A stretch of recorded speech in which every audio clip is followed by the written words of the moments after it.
नमस्ते।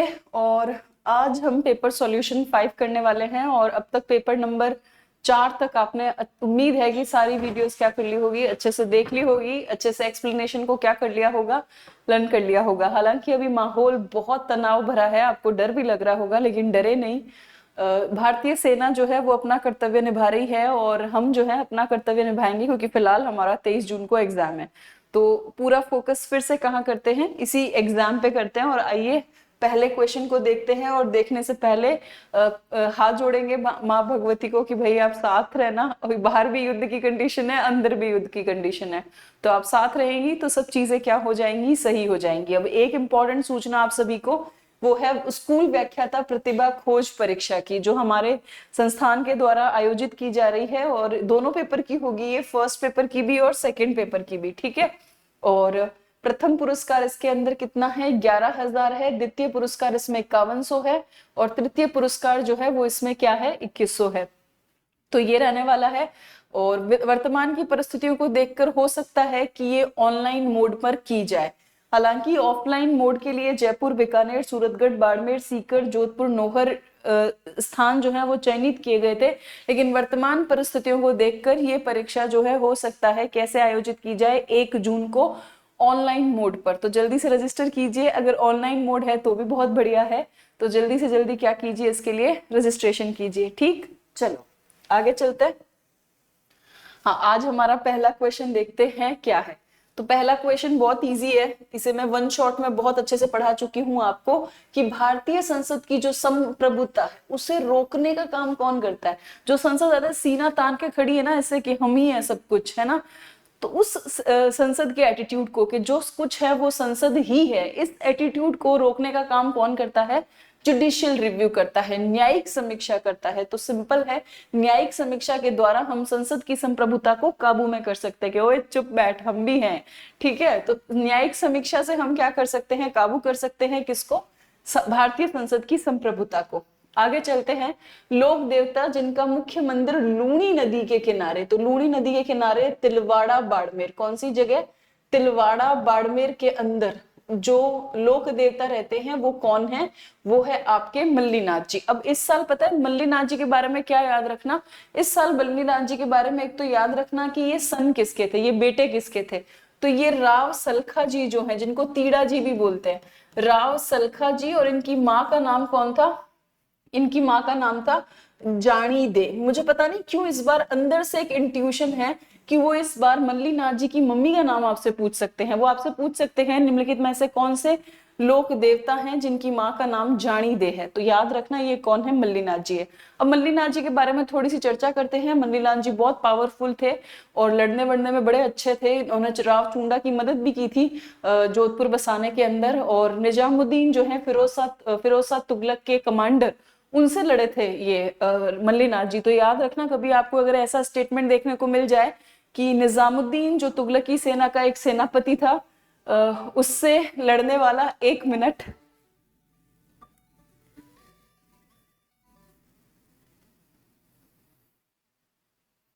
एक मिनट।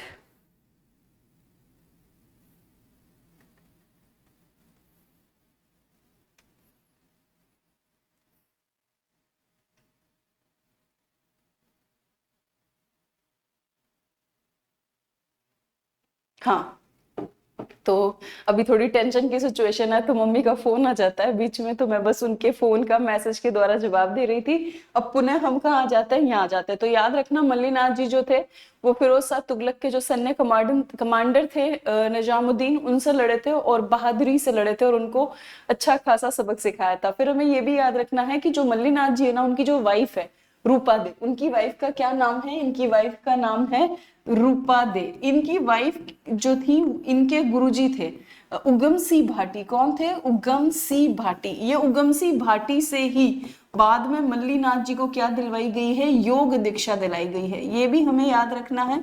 और दूसरा हमें याद रखना है कि जो मल्लीनाथ जी हैं, इन्होंने 1399 ईस्वी के अंदर मारवाड़ के जितने भी संत थे ना, उनको इकट्ठा किया और एक बड़े लेवल पर इन्होंने क्या किया, एक बड़े लेवल पर इन लोगों ने क्या किए, हरि कीर्तन किए थे। क्या किए थे, हरि कीर्तन किए थे। ये भी पूछा जाता है। अब ये जो मल्लीनाथ जी हैं, इनका मेला भरता है, इनका मेला भी याद रखना इसी तिलवाड़ा बाड़मेर जो लूणी नदी है इसके किनारे भरता है, चैत्र कृष्ण एकादशी से चैत्र शुक्ल एकादशी तक। ये भी याद रखना, चैत्र कृष्ण एकादशी से लेके चैत्र शुक्ल एकादशी तक। अब एक चीज है, हमने कभी नहीं जाना कि मल्लीनाथ जी कैसे उपासक थे, सगुण थे या निर्गुण थे। तो मल्लीनाथ जी बेसिकली जो है वो कैसे उपासक थे, निर्गुण। अब ये बात आपको किससे पता चलती है कि ये निर्गुण उपासक थे? ये लाइन इंपॉर्टेंट है बहुत ज्यादा अब एग्जाम के लिए, क्योंकि क्वेश्चन टफ आ रहे हैं। तब आपको ध्यान रखना है कि एक व्यक्ति है हरजी भाटी, हरजी भाटी, नाम गौर से सुनना। उन्होंने एक किताब लिखी है, उस किताब का नाम क्या है? उस किताब का नाम है मालरी महिमा। बेसिकली मल्लीनाथ जी को माल लिखा है उन्होंने, मालरी महिमा। और इसी बुक में वो बताते हैं कि जो मल्लीनाथ जी हैं वो कैसे हैं, निर्गुण उपासक है। बाड़मेर का मल्लानी क्षेत्र है वो भी मल्लीनाथ जी के नाम पे पड़ा है। तो मल्लीनाथ जी इस साल इंपॉर्टेंट है। और दो चीजें बहुत ज्यादा इंपॉर्टेंट है, एक इनकी मम्मा का नाम। तो इनकी मम्मा का नाम क्या था? इनकी मम्मा का नाम था जानी दे, है ना। डैडी का नाम तो सबको पता है, राव सलखा जी या राव तीड़ा। पर मुझे ऐसा अंदर से पता नहीं क्यों इंट्यूशन आ रहा है कि वो जानी दे पूछ सकते हैं। दूसरी इंपॉर्टेंट बात कि इनकी वाइफ जो थी वो बड़ी ही आध्यात्मिक नेचर की थी और इसी से प्रभावित हुए ये मल्लीनाथ जी, और ये भी अध्यात्म की ओर झुके। और जो इनकी वाइफ थी रूपा दे, उनके शिष्य थे, उनके गुरुजी थे उगम सिंह भाटी। तो फिर उन्होंने ही उगम सिंह भाटी को ही मल्लीनाथ जी ने गुरु बनाया, फिर उनसे योग की क्या ले ली, दीक्षा ले ली। इनका मेला यही लगता है तिलवाड़ा बाड़मेर में, और चैत्र कृष्ण एकादशी से चैत्र शुक्ल एकादशी तक। और याद रखना है इस साल के लिए बहुत इंपॉर्टेंट है कि ये जो है निर्गुण उपासक है। और ये बात कौन कहता है? जो हरजी भाटी है, उनकी बुक है मालरी महिमा। और ये भी पूछ सकते हैं कि मालरी महिमा हरजी भाटी ने किस पे लिखी है? मल्लीनाथ जी पे लिखी है। बेसिकली उसमें बताया है कि ये कैसे उपासक है, निर्गुण उपासक है। आगे चलें। चलो, भारत की संसद के दोनों सदनों की संयुक्त बैठक किस लिए आयोजित की जाती है? सिंपल है, 108 की एम्बुलेंस क्यों आएगी? जब किसी विधेयक पर क्या होगा, मतभेद होगा। तो उस विधेयक पर विचार करने तथा उसे पारित करने के लिए जिस पर दोनों में क्या है, मतभेद हो। तो सही आंसर क्या होगा? 4 होगा। क्लियर? बहुत अच्छे से हम पॉलिटी पढ़े हैं, इसलिए हमें यहाँ बहुत ज्यादा एक्सप्लेनेशन की आवश्यकता नहीं है। वर्ष 2024 में पहला राष्ट्रीय अंतरिक्ष दिवस कब बनाया गया? तो पहला अंतरराष्ट्रीय दिवस जो है वो कब बनाया गया? 23 अगस्त 2024 को बनाया गया था, क्योंकि इसी दिन हमारे लैंडर ने दक्षिण ध्रुव पर लैंड करा था। तो प्रधानमंत्री मोदी ने कहा कि यही राष्ट्रीय अंतरिक्ष दिवस है। और इसकी थीम भी थी कुछ कि चंद्र के स्पर्श करके, ऐसा कुछ था, चंद्र के स्पर्श से अनुभूति वाला कुछ था। तो याद रखना है कि वर्ष 2024 में जो हमारा पहला राष्ट्रीय अंतरिक्ष दिवस है वो बनाया गया था। और ये जो है ये इसलिए बनाया गया था क्योंकि भारत चौथा देश बन गया था, इंडिया 4th कंट्री बन गया था दक्षिणी ध्रुव को छूने वाला। चंद्रयान 3 के माध्यम से दक्षिणी ध्रुव को, चंद्रयान 3 के माध्यम से दक्षिणी ध्रुव को छूने वाला चौथा देश बन गया था। और जो थीम थी वो भी यही थी, चंद्र के स्पर्श। मुझे आगे वाली लाइनें याद रहती है ना, वो गाना है ना, छूकर मेरे मन को तूने जो किया इशारा, ऐसा कुछ। तो वैसे ही हमने जब दक्षिणी ध्रुव पर चांद को छुआ तो फिर हमें 23 अगस्त को क्या बनाना पड़ा? राष्ट्रीय अंतरिक्ष दिवस बनाना पड़ा। ठीक है, आगे चलते हैं। फिर देखो, मेजर ध्यानचंद खेल रत्न पुरस्कार वर्ष 2023 के लिए किसको मिला? तो 23 के लिए 2 बैडमिंटन खिलाड़ियों को मिला था, सात्विक साईराज और चिराग शेट्टी को। लेकिन आपको वर्ष 2024 के भी याद रखने हैं, जो मिले हैं तकरीबन 4 लोगों को, जिसमें से एक महिला है। और एक महिला को पहले लिख देते हैं, वो है मनु भाकर, जो कि है आपके निशानेबाजी से। किससे है? निशानेबाजी से। फिर हमें किसको याद रख लो? डी गुकेश को, जो कि किससे है? शतरंज से है। ठीक है, बहुत वैरायटी है इस बार। फिर है आपके प्रवीण कुमार, ये है पैरा एथलीट। क्या है ये? प्रवीण कुमार पैरा एथलीट है, पैरा एथलीट, ऊंची कूद के हैं बेसिकली ये, और पैरा एथलीट है। फिर हम देखते हैं हरमनप्रीत सिंह। कल भी हमने हरमनप्रीत सिंह को पढ़ा ना, तो हरमनप्रीत सिंह क्या खेलते हैं? हॉकी। तो वर्ष 2024 के मेजर ध्यानचंद खेल रत्न पुरस्कार जो है वो इन 4 लोगों को मिला है, जिसमें से एक जो है वो महिला है। और वो कौन है? वो है मनु भाकर। तो अगर पूछ ले कि मेजर ध्यानचंद पुरस्कार 2024 से सम्मानित एक महिला का नाम बताइए, तो मनु भाकर। कौन से फील्ड से है? निशानेबाजी से है। ठीक, आगे चलता है। फिर देखो निर्वाचन आयुक्त को हटाया जा सकता है। सिंपल सा क्वेश्चन है कि मुख्य निर्वाचन आयुक्त के परामर्श पर किसके द्वारा? राष्ट्रपति के द्वारा। सिंपल। फिर देखो निम्न में से कौन प्रजामंडल से संबंधित नहीं रहे हैं? सबसे इजीएस्ट क्वेश्चन है, कौन नहीं रहे हैं? गोविंद गुरु। इनका संबंध किससे है? जनजाति आंदोलन से है। किनसे है? जनजाति आंदोलन। अब गोविंद गुरु के बारे में हमें सबको पता है कि जो गोविंद गुरु है 1858 में इनका जन्म होता है। देखो क्रांति के जस्ट एक साल बाद 1858 में इनका बर्थडे। हम इन्हें हैप्पी बर्थडे कब बोलेंगे? हम इन्हें हैप्पी बर्थडे बोलेंगे 1858 में। जब 1858 में इनका बर्थडे आता है और बासिया गांव जो है डूंगरपुर का, वहां इनका जन्म होता है। परिवार होता है इनका बंजारा, और कोटा के साधु जो होते हैं राजगिरी जी, उनसे ये दीक्षा लेते हैं। फिर ये क्या करते हैं? संप सभा की स्थापना करते हैं 1883 के अंदर। अब एक चीज ध्यान रखना इस साल के लिए कि जो ये संप सभा, ये जो संप शब्द है, ये संप जो शब्द है बेसिकली ये राजस्थानी भाषा का शब्द है। ये जब मैं पढ़ रही थी आपको पढ़ाने के लिए ये सब चीजें, बेसिकली ऐसा नहीं है कि आपको पढ़ाने के लिए मैं पढ़ती नहीं हूं, मैं स्टैंडर्ड्स बुक, पनगड़िया की बुक, मोहनलाल पंडारी की बुक, हर वो बुक जो जहां से एग्जाम में क्वेश्चन उठ जाता है कई बार पेपर को देखते देखते, तो मैं पढ़ती हूँ। तब मुझे पढ़ते वक्त ये समझ में आया कि संप सभा एक्चुअली एक राजस्थानी शब्द है जिसका मतलब होता है आपसी प्रेम, भाईचारा, एकता की भावना। तो अब याद रखना कि संप सभा जो है वो एक क्या है? राजस्थानी वर्ड। और संप सभा की स्थापना इन्होंने की थी 1883 में भीलों के सुधार के लिए, और इसीलिए गोविंद गुरु यहाँ पे प्रजामंडल से संबंधित बिल्कुल नहीं है। ठीक। फिर देखो कौन सी आचार संहिता लागू हो जाती है जैसे ही चुनाव की घोषणा शुरू होती है? सिंपल क्वेश्चन, आदर्श आचार संहिता, मॉडल कोड ऑफ कंडक्ट लागू होते ही क्या शुरू हो जाता है? चुनाव का बिगुल बज जाता है। ठीक है, चलो। फिर देखो तुलछा भील, ये सबसे ऑड क्वेश्चन है जो भी एग्जाम में आया है। अगर ऐसे ऑड क्वेश्चन एग्जाम में आए तो आपको छोड़ना होगा, पर अभी इसको तो तैयार कर लेते हैं। तुलछा भील राजपूताना के किस स्वतंत्रता सेनानी का संदेश वाहक था?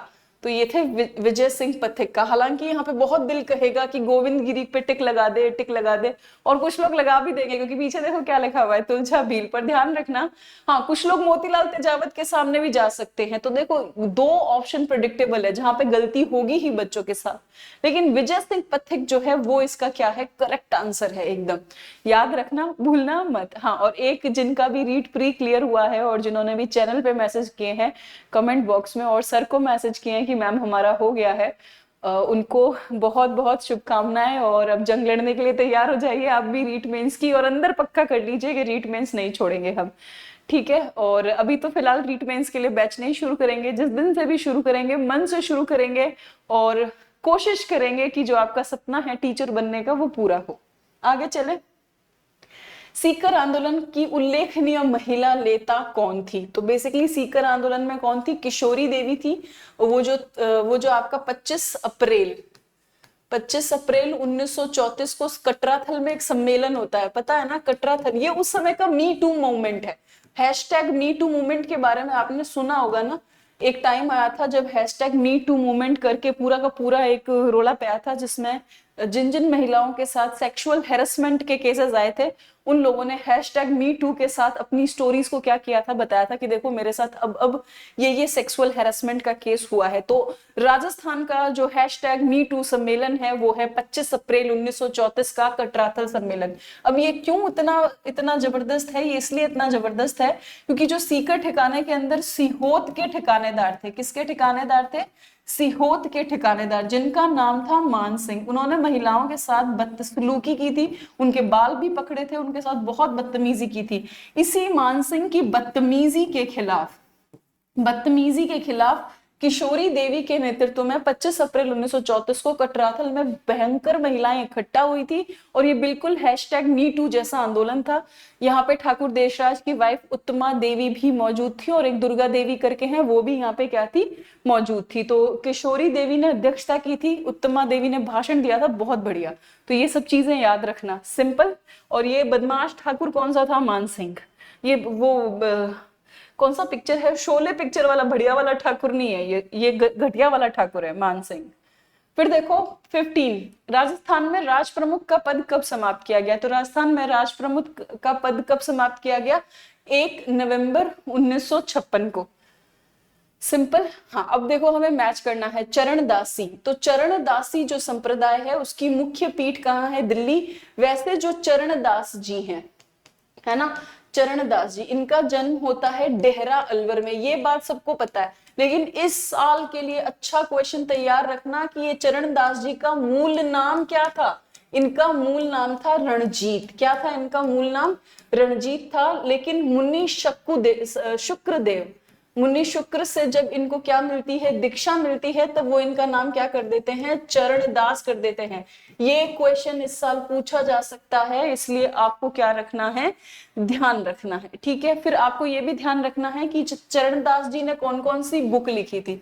तो देखो इन्होंने जो भी बुक लिखी थी वो सारी की सारी बुक जो है वो लिखी है इन्होंने ब्रह्म ज्ञान सागर। ब्रह्म ज्ञान सागर याद रखना, क्योंकि एनसीईआरटी मतलब आरबीएसई बोर्ड की बुक में दे रखी है। ब्रह्मचरित्र भी लिखी है इन्होंने। क्या लिखी है? ब्रह्मचरित्र भी। तो चरणदासी संप्रदाय के ये जो चरणदास जी हैं, इनकी ये जो बुक है ये आपको क्या रखनी है? याद रखनी है। जैसे आपको ब्रह्म ज्ञान सागर याद रखना है, ब्रह्मचरित्र याद रखना है, ज्ञान स्वरोदय ये भी याद रखना है, ज्ञान स्वरोदय, ज्ञान स्वरोदय ये भी याद रखना है, भक्ति सागर भी लिखा है इन्होंने, ये भी याद रखना है। अब ये जो चरणदास जी हैं ये मिक्स वाली भक्ति करते थे। अब मिक्स वाली भक्ति क्या होती है? देखो मिक्स वाली भक्ति होती है जिसमें निर्गुण और सगुण दोनों को मिक्स कर दिया जाता है। और ये जो है, ये लोग जो हैं चरणदास जी वाले जो लोग हैं, ये जो लोग हैं ये सबसे ज्यादा पता है राधा और कृष्ण की पूजा करते थे और भगवत गीता को इन्होंने अपना प्रमुख ग्रंथ माना है।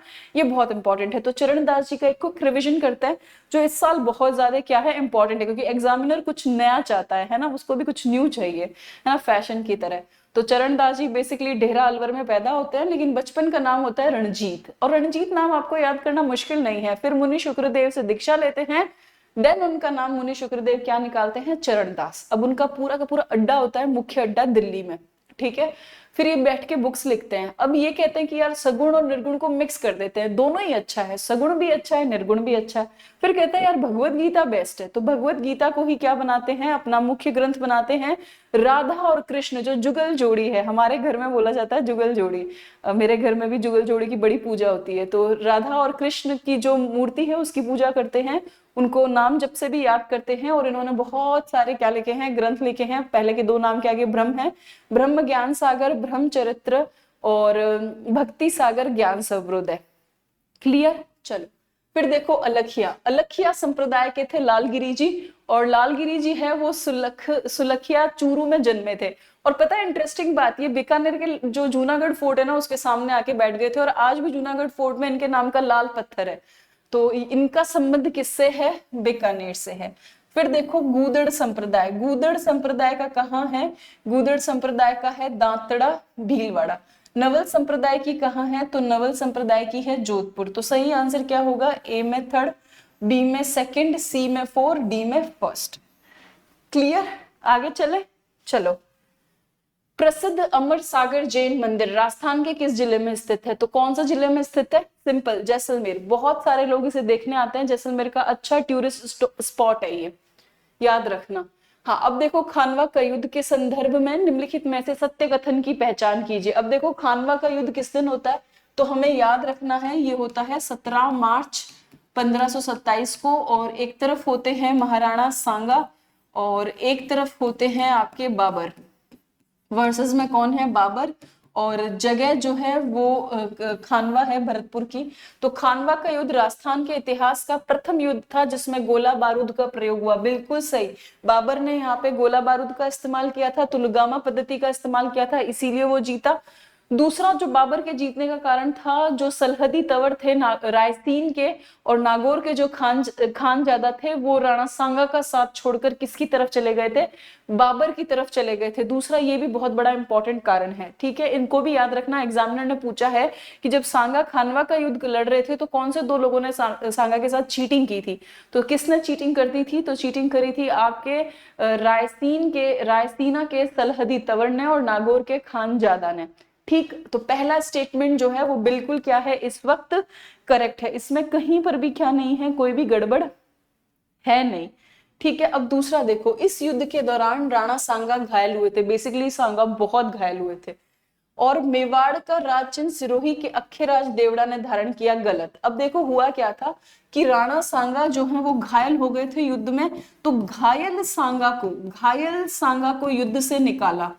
किसने निकाला युद्ध से? तो निकाला सिरोही के अक्खेराज ने। किसने निकाला? सिरोही के अक्खेराज ने। और इन्हें कहाँ लेके गए थे? बसवा दौसा शिफ्ट किया था।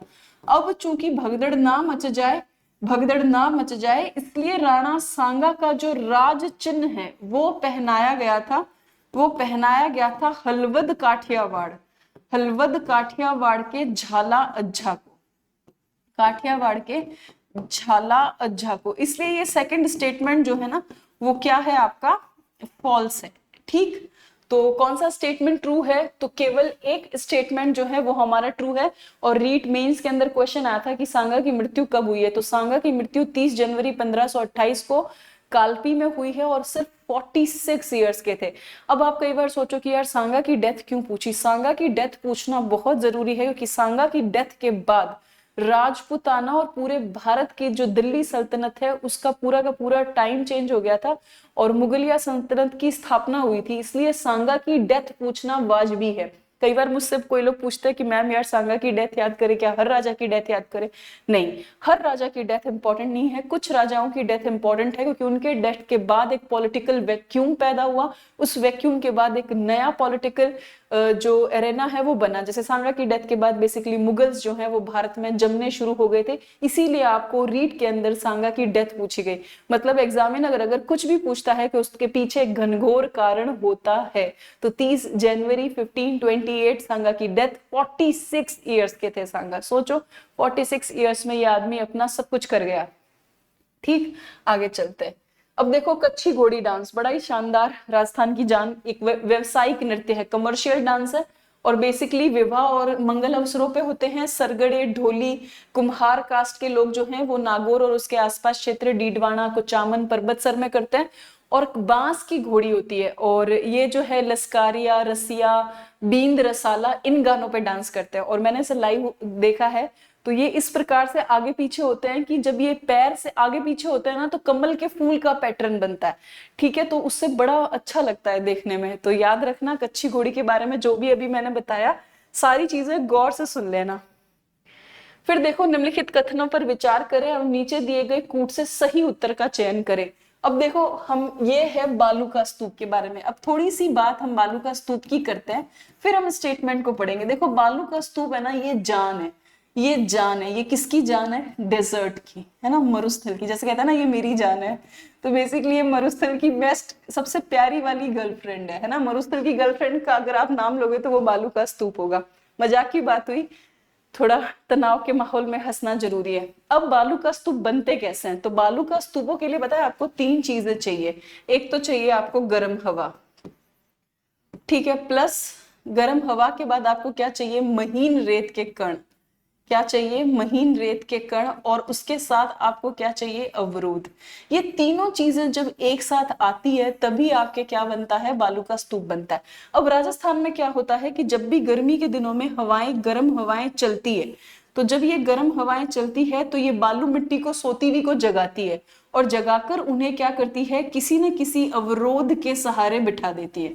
किसी न किसी अवरोध के सहारे क्या करती है? बिठाती है। अब जैसे इस तरफ हवा चल रही है और मिट्टी के कण इनके 90 डिग्री के एंगल पे बैठ जाए तो उसे बोलते हैं अनुप्रस्थ बालू का स्तूप। क्या कहते हैं? अनुप्रस्थ। अब जैसे 90 डिग्री है तो अगर इस प्रकार से आपकी मिट्टी बैठ रही है तो वो कौन सा बनता है? अनुप्रस्थ बनता है, जिसके प्रकार है बरखान भी।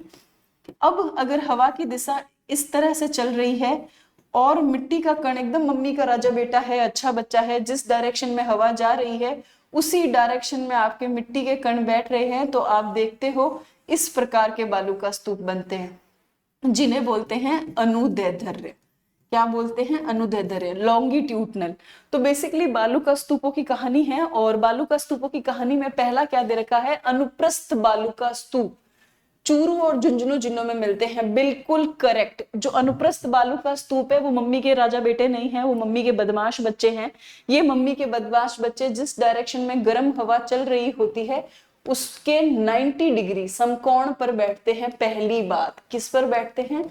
समकोण पे बैठते हैं, पहली बात। और ये जो समकोण पे बैठते हैं ये किसी अवरोध के सहारे बैठते हैं, और इसमें गहरा बालू गहरी होती है, एकदम गहरे बालू के क्षेत्रों में ये मिलेंगे आपको, और मंद वायु होगी। गर्म हवा की जो रफ्तार है वो कैसी होगी, मंद होगी। और ये आपको कहाँ कहाँ मिलेंगे, याद रखना बहुत गौर से। ये मिलेंगे आपको पूगल में, ये मिलेंगे आपको रावतसर हनुमानगढ़ में, पूगल बीकानेर में, रावतसर हनुमानगढ़ में, सूरतगढ़ गंगानगर में, चूरू और झुंझुनू में। तो दिमाग में पिक्चर क्या करनी है कि अनुप्रस्थ बालू का स्तूप बनाना है, मतलब मम्मी के बदमाश बच्चे, यानी कि जिस हवा में मंद गति से धीमे धीमे गर्म हवा चल रही है उसी के 90 डिग्री के एंगल पे आपको इन्हें क्या करना है, बिठा देना है। एक बार ये बैठ गए, बैठने के बाद हमें ये देखना है कि ये कहाँ कहाँ मिलेंगे। तो ये मिलेंगे आपके पूगल बीकानेर में, मतलब जो कोर डेजर्ट है, जो डेजर्ट का सबसे अंदर का हिस्सा है, यानी कि पूगल बीकानेर, रावतसर हनुमानगढ़, सूरतगढ़ गंगानगर, चूरू और झुंझुनू। पहला स्टेटमेंट ट्रू है। अवरोधी बालू का स्तूप, वो जगह जहां अवरोध के सहारे सारे बालू का स्तूप, बालू के स्तूप बनेंगे। कोई पत्थर हो सकता है, कोई झाड़ी हो सकती है, उसके चारों ओर क्या बैठ जाए, मिट्टी बैठ जाए, बालू मिट्टी बैठ जाए, तो क्या बनते हैं, अवरोधी बालू का स्तूप। ये पुष्कर क्षेत्र में मिलते हैं, बिल्कुल सही है। ये पुष्कर में मिलेंगे आपको, ये बूढ़ा पुष्कर में भी मिलेंगे। ये जगह याद रखना सारी की सारी, हो सकता है आपका एग्जाम में क्या आ जाए, फिर से क्वेश्चन आ जाए। अवरोध के सारे जमाव होता है पुष्कर, बूढ़ा पुष्कर, जोबनेर, कुचामन, जोबनेर, कुचामन, और सीकर की हर्ष पहाड़ी। सीकर की कौन सी पहाड़ी, हर्ष पहाड़ी। ये सब जो जगह हैं जहां पे आपको क्या देखने को मिलते हैं, अवरोधी बालू का स्तूप। अब क्या लिखा हुआ है, जोधपुर जिला बालू का स्तूप मुक्त जिला है। अरे बाबा गलत बात, ओसिया जोधपुर, ओसिया जोधपुर में सबसे प्यारे बरखान देखने को मिलते हैं। इसके अलावा जोधपुर के पश्चिमी भाग में आपको भर भर के क्या दिखेंगे, बरखान बालू का स्तूप मिलेंगे। सिर्फ फलोदी वाला जो हिस्सा है वो ही बालू का स्तूप मुक्त है। तो ये तीसरा स्टेटमेंट गलत है। इतना लॉजिक लगाना होगा तभी आपके क्वेश्चन अब सही होंगे। तो फर्स्ट एंड सेकंड, ए और बी करेक्ट है, सी जो है वो क्या है, इनकरेक्ट है। आगे चले, चलो मंदिरों वाला शासक, इजी क्वेश्चन, राज सिंह, ठीक है। चलो फिर देखो कौन सा असत्य है। राजस्थान में झूमिंग खेती को वलरा कहते हैं। राजस्थान में आर्द्र खेती दक्षिण पूर्वी भाग में की जाती है। राजस्थान में 14 कृषि, नहीं, राजस्थान में 10 एग्रो क्लाइमेटिक जोन है। यही स्टेटमेंट क्या है, गलत है। क्लियर। चलो, अरावली पर्वतमाला के संबंध में कौन से तथ्य सत्य है। इसका निर्माण कैम्बियम युग में हुआ। यार क्यों झूठ बोलते हो, ये प्री कैम्बियम में बनी है। किसमें बनी है, प्री कैम्बियम में, ठीक है। वर्तमान में यह अवशिष्ट पर्वत है, बिल्कुल सही है। तो हमारा बी ऑप्शन जो है वो करेक्ट है, पहला इनकरेक्ट है। मुख्यतः आग्नेय, नहीं, ये कायांतरित चट्टानों से बनी है। ये दक्षिण पश्चिमी, यह दक्षिण पश्चिम से उत्तर पूर्व दिशा में है, ये बिल्कुल सही है। तो सेकंड एंड फोर्थ ये क्या होगा, करेक्ट होगा। फिर देखो एशिया की सबसे बड़ी तोप जयबाण जयगढ़ दुर्ग के अंदर है। अब देखो जयगढ़ है ना, इसको मिस्चीवियस फोर्ट बोलते हैं, रहस्यमयी दुर्ग बोलते हैं। ईगल्स जो पहाड़ी है, ईगल की पहाड़ी है, जिसपे आपको पता होगा जब इंदिरा गांधी प्रधानमंत्री थी, उन्होंने जयगढ़ के दुर्ग पर जो चीला का टीला है उस पर खुदाई भी कराई थी, क्योंकि कच्छावा शासकों ने अपना खजाना कहाँ छुपाया था, जयगढ़ के अंदर छुपाया था। तो अगर चीला का टीला पूछ ले या ईगल की पहाड़ी पूछ ले, सबका संबंध किससे है, जयगढ़ से है। जयगढ़ जो है बेसिकली आपका रहस्यमयी दुर्ग है, और इसको बनाया था मिर्जा राजा जयसिंह फर्स्ट ने। और इसको परिवर्धन, इसमें थोड़े मॉडिफिकेशन किसने किए थे, वो जयसिंह सेकंड थे। ये कंफ्यूजन मत कर लेना था कि बनाया किसने था, बनाया मिर्जा राजा जयसिंह फर्स्ट ने था, लेकिन इसमें थोड़े चेंजेस करके इसको परिवर्धित किसने किया था, वो सवाई जयसिंह सेकंड थे। दूसरी इंपॉर्टेंट बात कि ये प्रसिद्ध है अपने विशाल टांकों के लिए, इसके अंदर पानी का स्टोरेज बहुत है। और ये बहुत देखने अच्छा, मतलब कम ही देखने को मिलता है कि किसी दुर्ग के अंदर पानी का इतना बड़ा बड़ा टैंक, पानी स्टोरेज बहुत अच्छा किया है इन्होंने। तो ये अपने विशाल जलाशय और टांकों के लिए बहुत प्रसिद्ध है। और दूसरी ये प्रसिद्ध है अपने राजनीतिक कैदियों के अंदर, मतलब अगर किसी को एक बार जयगढ़ दुर्ग में कैद कर दिया तो फिर वो जिंदा बाहर नहीं आएगा। और उसका बेस्ट एग्जाम्पल है विजय सिंह जी, जिनको जयसिंह ने कैद किया था और फिर वो मृत्यु के बाद ही बाहर आए थे। तो ये जयगढ़ जो है वो थोड़ा क्या है, रिस्की मामला है। आगे चले, चलो मंत्री परिषद के सामूहिक उत्तरदायित्व से क्या आशय है ना, सनम हम तो डूबेंगे तुम्हें भी लेकर डूबेंगे। तो ये क्वेश्चन का आंसर तो आप लोग दो तो मुझे बहुत आनंद आएगा, क्योंकि हम पॉलिटी बहुत अच्छी पढ़े, हम सारे सब्जेक्ट अच्छे पढ़े, पर पॉलिटी को तो हमने बहुत ही अच्छे से किया है। तो सिंपल आंसर दिख रहा है, एक मंत्री के विरुद्ध लोकसभा में अविश्वास मत पारित हो जाने पर संपूर्ण मंत्री परिषद को इस्तीफा देना पड़ता है। इसीलिए मैंने कहा कि सनम हम तो डूबेंगे और तुम्हें भी लेकर डूबेंगे। चलो, हाँ, निम्नलिखित में से असुमेलित युग्म की पहचान कीजिए। कांच उद्योग के कारखाने और जिले, धौलपुर ग्लास वर्क, धौलपुर सही है। दी हाईटेक प्रिसीजन ग्लास वर्क, ये सवाई माधोपुर में नहीं है, ये भी धौलपुर में है और ये पब्लिक सेक्टर का ही है, मतलब सरकार का फैक्ट्री है और 1964 से इसमें उत्पादन शुरू है। 1964 से इसमें उत्पादन शुरू है और ये गंगानगर शुगर मिल्स के लिए काम करता है। किसके लिए काम करता है? Ganganagar sugar mills. बेसिकली यहाँ पे बॉटल्स बनती है जिसमें शराब क्या होती है, इनबिल्ट होती है, मतलब अंदर जाती है शराब। वो शराब को भरने के लिए बोतल चाहिए होती है ना, वो यही बनती है। Saint Gobain glass factory Alwar सही है। सेमकोर ग्लास इंडस्ट्री कोटा सही है। तो असुमेलित युग्म जो है वो आपका यही है। आगे चले, हाँ, निम्न में से कौन सा नगर पूर्व पश्चिम कॉरिडोर से जुड़ा नहीं है? तो पूर्व पश्चिम कॉरिडोर से कौन सा नहीं जुड़ा है? बाड़मेर नहीं जुड़ा है। ठीक, आगे चलते हैं। फिर देखो, राजस्थान का अमरनाथ, पाली जिले का जो परशुराम महादेव मंदिर है वही है। तो फर्स्ट, और इसको शॉर्ट्स पे देखना बहुत खूबसूरत है सच में, और मॉनसून के दौरान तो और ज्यादा सुंदर हो जाता है। मेरी इच्छा है जाने की, अगर पाली से कोई स्टूडेंट है तो प्लीज मुझे बताएं, ठीक है, क्योंकि मुझे देखना है इस बार से। 2011 की जनगणना के अनुसार राजस्थान में सर्वाधिक शहरी साक्षरता दर, सबसे अच्छा क्वेश्चन, यहाँ पे लोग कर देंगे जयपुर, लेकिन सर्वाधिक साक्षरता जो है शहरी वो उदयपुर की है। कितनी है? तो उदयपुर की है 87.5। कितनी है? 87.5%।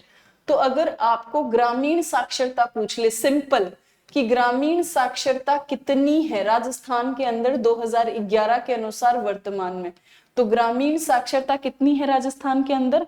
तो 61.4% है अभी।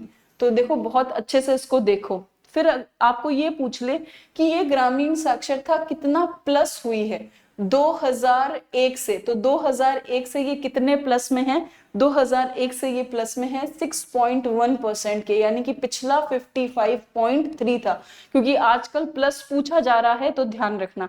अब हम बात करते हैं शहरी साक्षरता की। तो नगरीय या जो शहरी साक्षरता है वो 2011 में औसत कितना है? तो औसत उसका कितना आता है? उसका औसत आता है आपके, बहुत सिंपल है, याद रखना, 7 के बीच में 9 रख दो, 79.7% है। अब ये कितना बड़ा है 2001 से, ये भी पूछा जा सकता है। तो ये जो है वो 2001 से कितना बड़ा है, कितना प्लस हुआ है? 3.5% प्लस हुआ है। चूंकि यहाँ पे बहुत ज्यादा हाइप ली गई है, इसलिए ग्रामीण साक्षरता की हाइप आपको पूछी जा सकती है। अब हमें याद रखना है शहरी साक्षरता का मैक्सिमम शहरी साक्षरता में कौन है? यहाँ पे आपने आंसर देख लिया है, उदयपुर है 87.5% के साथ। लेकिन शहरी साक्षरता का मिनिमम कहाँ होगा? मिनिमम होगा शहरी साक्षरता का जालोर। मिनिमम क्या होगा? शहरी साक्षरता का जालोर होगा। और परसेंटेज कितना होगा ये भी याद रखना, 70.1%। अगर हम ग्रामीण साक्षरता जो है, ग्रामीण लिटरेसी है, उसका मैक्सिमम देखें तो उसका ग्रामीण लिटरेसी का मैक्सिमम आएगा हमारे झुंझुनू में। कहाँ आएगा? झुंझुनू में। और कितना आएगा झुंझुनू के अंदर? 73.4%। अगर हम ग्रामीण लिटरेसी का मिनिमम देखें तो वो मिनिमम कहाँ आएगा? आपके सिरोही में आएगा। तो ये जो सारी बातें मैंने बताई है अच्छे से दिमाग में रखना। 49%, कितना? 49% दिमाग में रखना। एक बार फिर से लिख देती हूँ कि जो ग्रामीण लिटरेसी है 2011 के अंदर वो परसेंटेज में कितनी है? तो ग्रामीण लिटरेसी है 61.4%, जो कि 2001 से कितनी प्लस में जा रही है? 60.1% पे जा रही है, यानी कि पिछली 55.3 थी। अब जो ग्रामीण लिटरेसी 2011 का मैक्स है, मैक्स जो है वो है झुंझुनू, और जो मिनिमम है वो है सिरोही है। ठीक है, एक बार हम परसेंटेज को छोड़ते हैं, परसेंटेज से पीछे लिख के छोड़ देते हैं 73.4 और यहाँ पे लिख देते हैं 49%। फिर हम आते हैं शहरी पे। तो जो शहरी साक्षरता है, शहरी लिटरेसी है, जो नगरीय लिटरेसी है वो कितनी है? शहरी साक्षरता जो है 2011 के अंदर वो है 79.7, और इसका शहरी लिटरेसी का जो मैक्सिमम है वो है आपका उदयपुर, और उदयपुर में भी कितना है? 87.5 है। और मिनिमम जो है वो है जालोर, और वो कितना है? 71.1%। इस चीज को आपको क्या रखना है? ध्यान में रखना है। ठीक है, आगे चले। सन 1919 में राजस्थान सेवा संघ की स्थापना कहाँ हुई थी? सिंपल, वर्धा में हुई थी। हम राजस्थान सेवा संघ का डिटेल एनालिसिस पिछले के पेपरों में कर चुके हैं, तो यहाँ नहीं रुकेंगे। फिर देखो, सर्वोच्च न्यायालय में तदर्थ न्यायाधीश की नियुक्ति होती है जब न्यायालय के किसी सत्र के लिए न्यायाधीशों का कोरम नहीं होता, तब। अब आप बताएं आर्टिकल कौन सा है? अच्छे से पढ़े हैं हम फुल लेंथ के अंदर। फिर देखो, निम्नलिखित में से किसके मामले में उच्च न्यायालय व उच्चतम न्यायालय दोनों की अधिकारिता आती है? तो वो होता है मूल अधिकारों का संरक्षण, 32 और 226 के तहत। फिर देखो, वर्ष 2023 का भौतिकी का नोबेल प्राइज किसे मिला है? तो ये मिला है पियरे एगोस्टिनी फेरेक क्राउन और एनी हुलियर को संयुक्त रूप से। अभी आपको यहाँ पे 2024 का याद रखना है, जो बहुत ज्यादा इंपॉर्टेंट है। दो ही नाम है और आपको बेहतरीन तरीके से ये दोनों नाम याद हो जाएंगे। ये होंगे John Hopfield plus Geoffrey Hinton. और इन लोगों को पता है किस लिए मिला है? मशीन लर्निंग और एआई के लिए मिला है। किसके लिए मिला है? मशीन लर्निंग और एआई के लिए। तो जॉन हॉपफील्ड और जेफरी हिंटन का नाम 2024 के फिजिक्स के नोबेल प्राइज के लिए याद रखना। और ये पूछा जा सकता है क्योंकि अभी आर्टिफिशियल इंटेलिजेंस और मशीन लर्निंग का जमाना है। ठीक, आगे चले। चलो, कौन से यूरोपीय खगोल शास्त्री सवाई जयसिंह के निमंत्रण पे जयपुर आए थे? बेसिकली जो जयपुर का जंतर मंतर बनाया गया था ना, उसको देखने के लिए ये सब आए थे।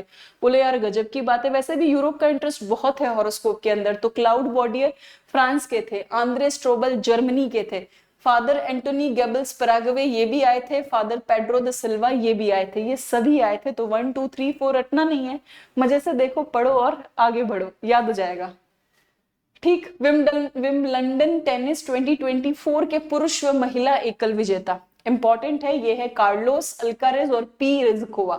सिंपल है, ज्यादा इसमें क्या नहीं करे, पढ़े नहीं। दिलवाड़ा मंदिरों के समूह में कितने हैं जैन मंदिर? तो संख्या में कितने हैं? 5। Easy question. चलो, शिव शक्ति पॉइंट क्या है? अगेन चंद्रयान 3 के लैंडर विक्रम का पदार्पण स्थल, इसरो का नया हाइब्रिड रॉकेट प्रक्षेपण स्थल, डीआरडीओ का मिसाइल निर्माण की लैब का नाम। तो 50 तो बहुत इजी है। 50 बेसिकली क्या है? चंद्रयान 3 के जो विक्रम लैंडर है उसका वो जगह जहां वो क्या करा था, उतरा था, उसको नाम दिया था हमने शिव शक्ति पॉइंट।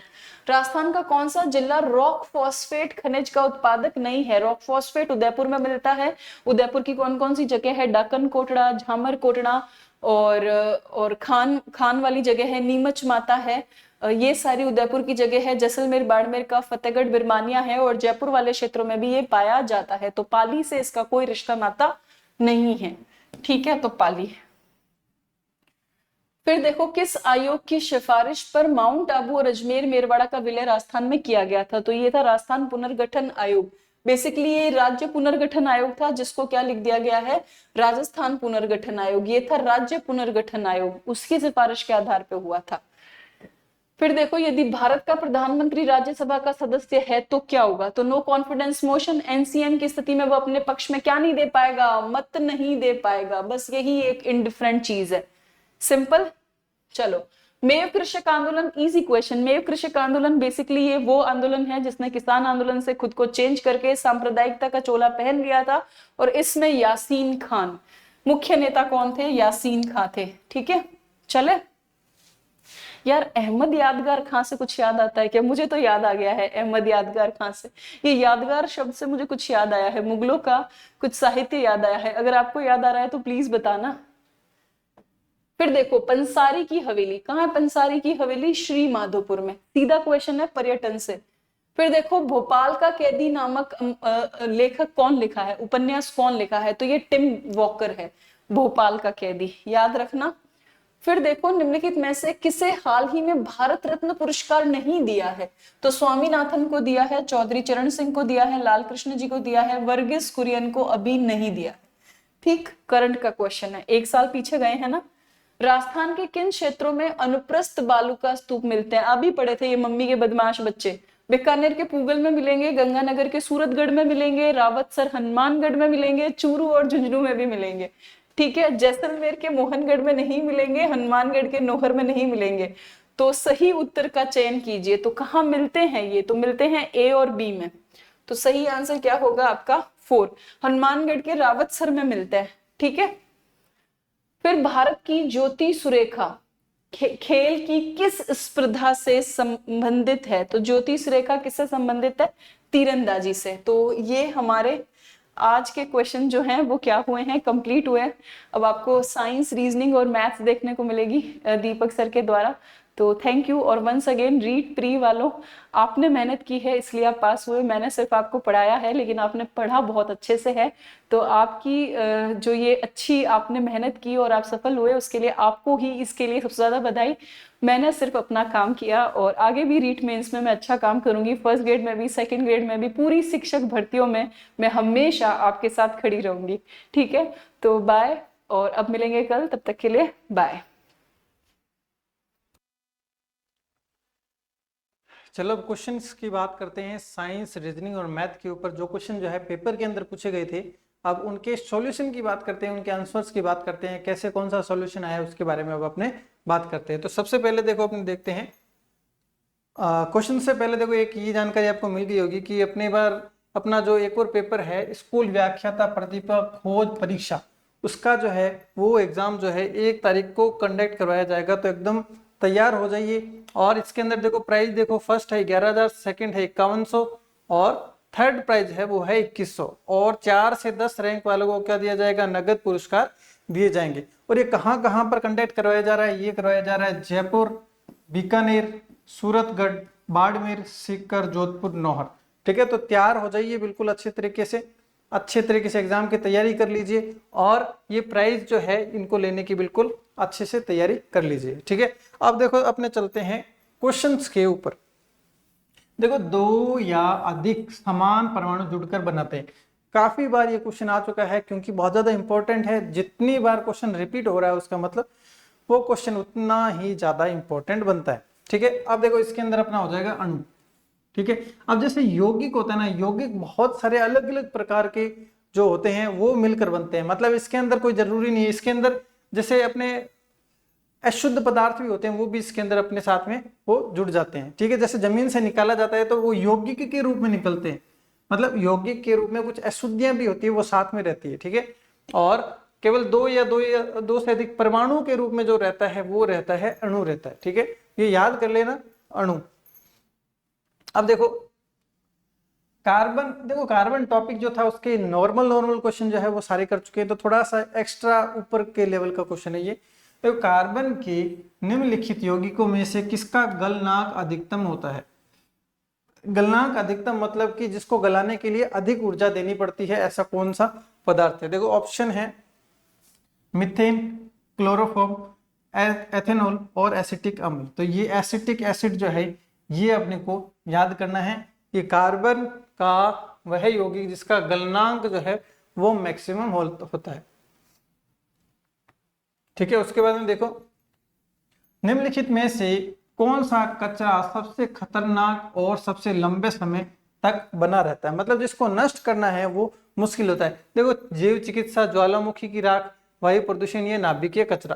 देखो इसमें ऑप्शन इस तरीके के दिए गए हैं जो कि अपने जो है वो केमिकल से रिलेटेड होता है। तो इसके अंदर जो अपना ऑप्शन होगा वो नाभिकीय कचरा। ठीक है, नाभिकीय कचरा क्या होता है? जैसे मान लो विमान वगैरह जाते हैं तो वहां पर जैसे अंतरिक्ष के अंदर भी क्या होता है, बोला जाता है कि अधिक विमान वगैरह के जाने के कारण से वहां पर नाभिकीय कचरा अधिक हो गए। तो अंतरिक्ष को भी इंसानों ने प्रदूषित करना स्टार्ट कर दिया, क्योंकि वहां पर जो नाभिकीय कचरा होता है उसको नष्ट नहीं किया जा सकता। ठीक है, तो लंबे समय तक कौन सा बना रहता है? नाभिकीय कचरा जो है वो लंबे समय तक बना रहता है।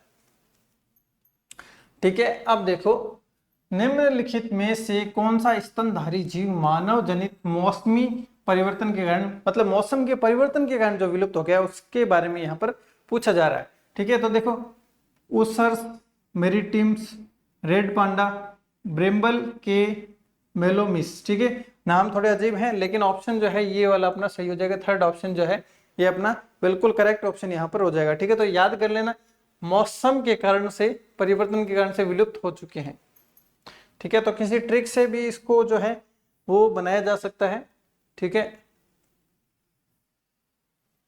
चलो, निम्नलिखित में से नवीनीकरणीय प्राकृतिक संसाधन है जिनको नवीनीकरण किया जा सकता है। देखो, कोयला जितना है क्या नया बनाया जा सकता? नहीं बनाया जा सकता। पेट्रोल को नया बनाया जा सकता? नहीं बनाया जा सकता। तो क्या हो जाएगा इसका? ये फर्स्ट ऑप्शन जो है सूर्य, ये अपना बिल्कुल करेक्ट ऑप्शन हो जाएगा। मतलब कि नवीनीकरण के अंदर किसको रखा जाता है? सूर्य को रखा जाता है। और अनवीनीकरणीय में वे पदार्थ आते हैं जिनको नया नहीं बनाया जा सकता, जो प्राकृतिक रूप से अपने को मिलते हैं और हमेशा वो उसी कंडीशन में रहते हैं और नया नहीं उसको बनाया जा सकता। जैसे खनिज है, वो नए नहीं बनाए जा सकते, वो जमीन में जितने हैं वो हमारे पास में उतने ही अवेलेबल है।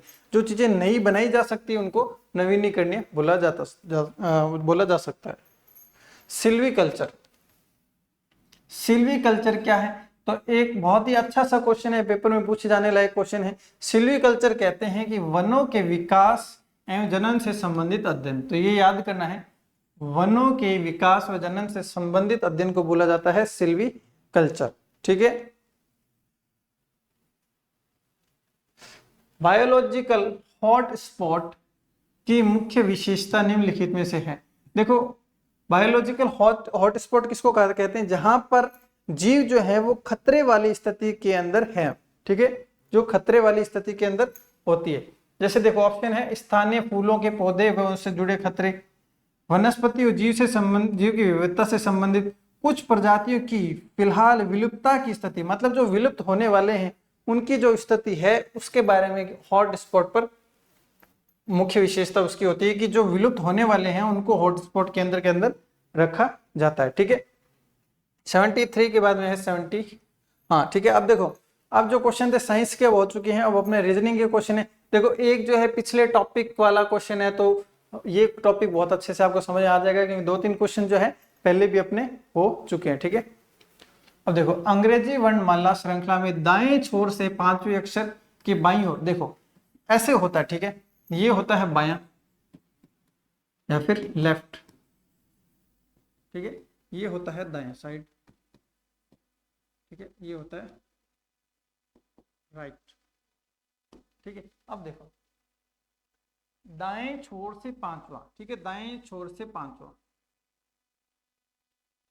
अक्षर के बाईं और 15वां, तो ये बाईं साइड, तो इधर ये 5वां था, इधर और चलेंगे तो कितने 15 और चल गए, तो टोटल मिला के 20 चल चुके, ठीक है। इधर से 20, और मैंने क्या बताया था कि जब आपको नंबर दूसरी साइड से निकालना तो 27 में से घटाना है।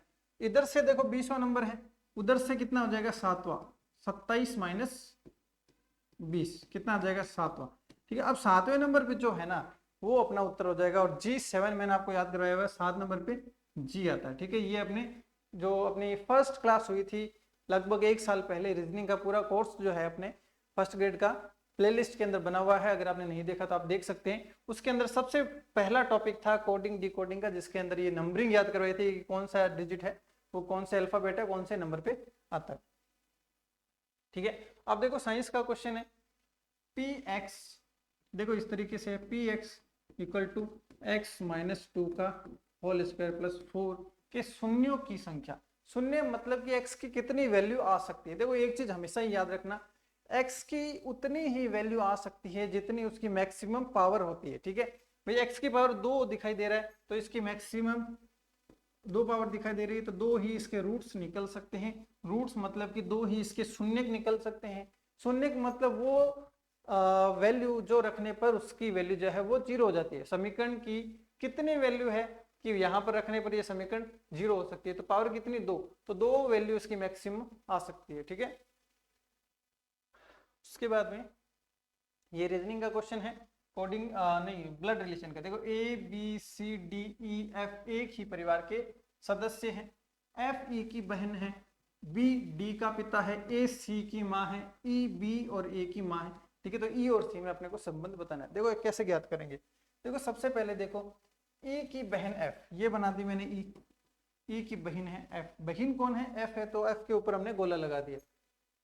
बी डी का पिता, देखो बी और डी में कोई संबंध नहीं दिख रहा है, ए और सी में भी कोई नहीं है, तो अपने को ई और एफ के हिसाब से देखना। देखो ये ई है, ई बी और ए की माँ है, मतलब ई माँ है किसकी, बी और ए की माँ है। चलो बी और ए की माँ हमने बना दिया।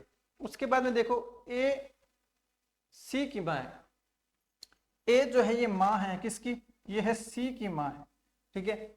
अब देखो आगे क्वेश्चन पूछा गया ई और सी का संबंध, मतलब ई पहले कौन है, ई, तो ई के ऊपर हम क्या लिखेंगे, सी के संबंध में, तो ये हो जाएगी नानी, और ये क्या हो जाएगा, दोहिता या दोहिती, दोहिता या दोहिती, ये अपने हो जाएगा, ठीक है।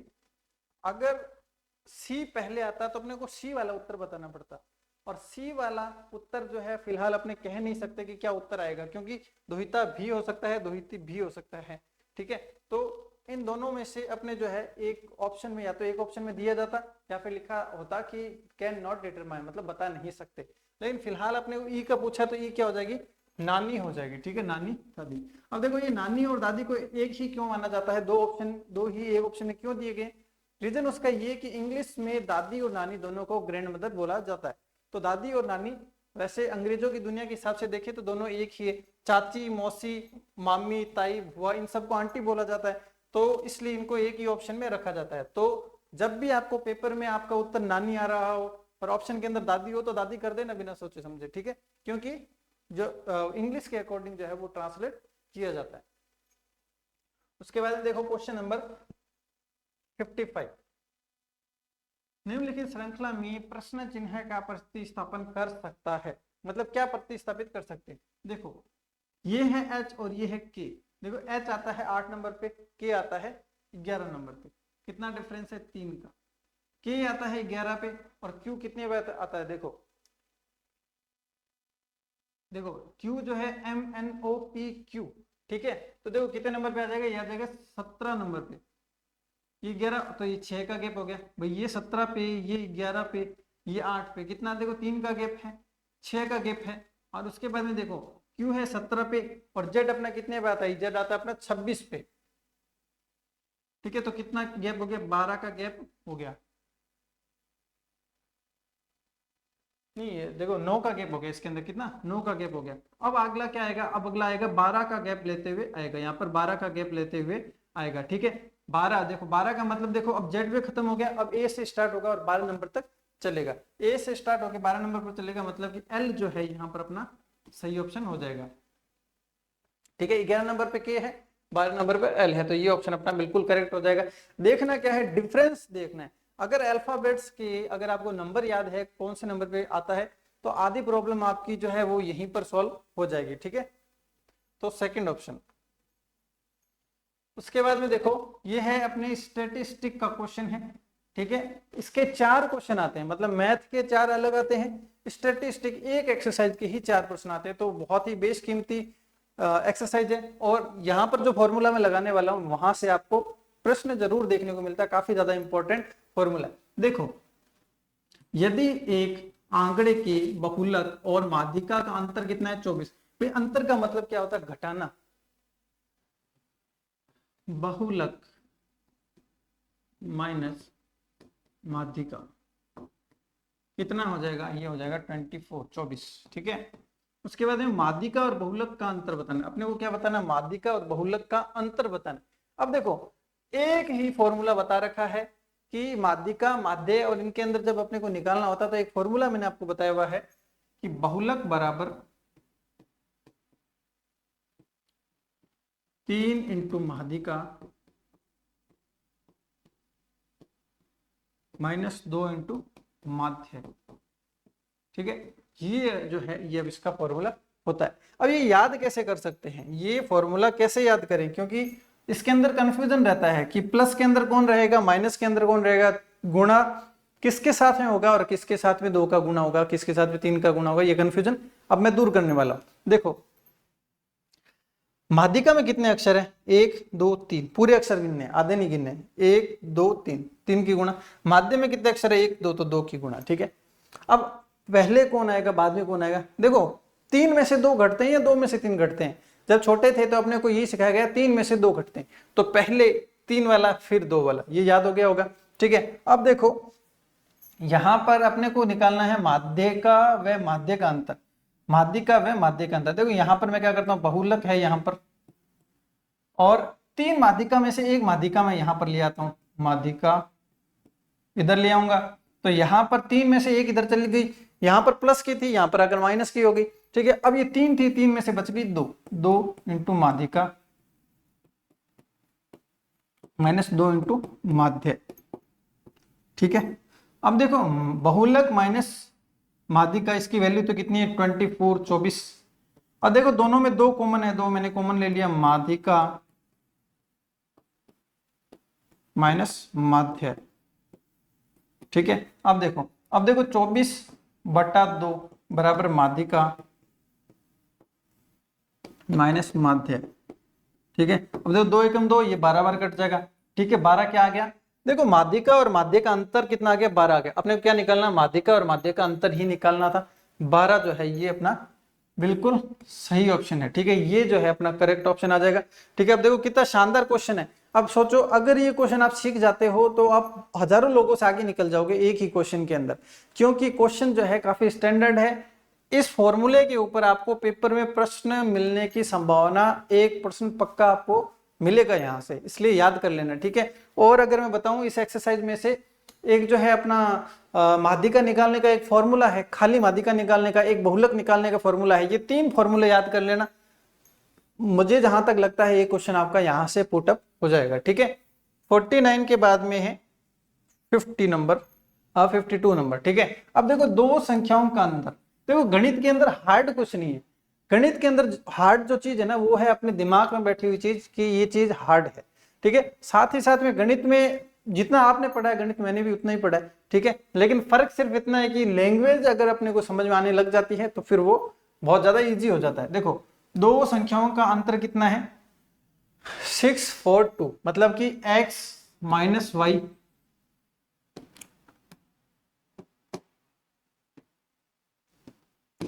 देखो x माइनस वाई कितना है 642, 642।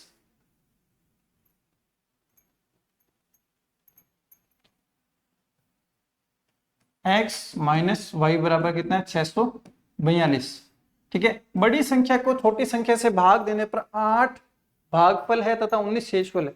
इसका मतलब देखो क्या किया गया, बड़ी संख्या को भाग दिया, क्योंकि बड़ी संख्या देखो ये प्लस में है, इसका मतलब ये क्या है, बड़ी संख्या, बड़ी संख्या को छोटी संख्या से भाग दिया, भाग देने पर क्या आया, 8 भागफल आया, 8 बार भाग गया। ठीक है, 8 बार भाग गया और शेष कितना बचा, 19 शेष बचा। ठीक है, तो क्या ऐसा नहीं हो सकता कि 8, मतलब देखो ये देखो यहां पर 8 था, यहां पर 3 से भाग लगाया। ठीक है, तो मैं कहूं कि 3 शेषफल आया और 3 जो है भागफल आया और 2 शेषफल आए। अब मैं आपको कहूं कि ये संख्या वापस लेकर आओ, वो संख्या बताओ जिसमें भाग लगाया था, वो कैसे बताओगे, आप कहोगे कि 2 जो है ये भागफल है, 2 ही शेषफल है। ठीक है, तो 3 को 2 से गुणा की भागफल से और शेषफल जोड़ दिए तो ये संख्या वापस आ जाती है। वही करेंगे, जो भागफल है जिस संख्या से भाग दिया इन दोनों का आपस में गुणा करके इसमें शेषफल जोड़ देंगे। ठीक है, तो कितना आ जाएगा, ये अपना x आ जाएगा, मतलब जिस संख्या के अंदर भाग दिया वो आ जाएगा। एक बार फिर से समझाता हूं, देखो कोई भी संख्या मान लो यहां पर 10 है, 3 से भाग दिया तो 3 बार भाग गया और एक शेषफल बचा। अब मान लो ये आपको नहीं पता कि यहां पर क्या है, अब मैं कहूं ये संख्या x है, इसका मान ज्ञात करो, और आपको दिया गया है कि 3 भागफल है और एक शेषफल है, कैसे ज्ञात करोगे, भागफल को गुणा कर देंगे इस संख्या से और शेषफल जोड़ देंगे, है ना। ठीक है, भागफल को संख्या से गुणा कर देंगे और शेषफल जोड़ देंगे तो अपना क्या आ जाएगा, ये वाली संख्या, मतलब ये वाली संख्या आ जाएगी, मतलब x की वैल्यू अपने पास में क्या आ गई, 8y प्लस 19, ये अपना वैल्यू जो आ गया। ठीक है,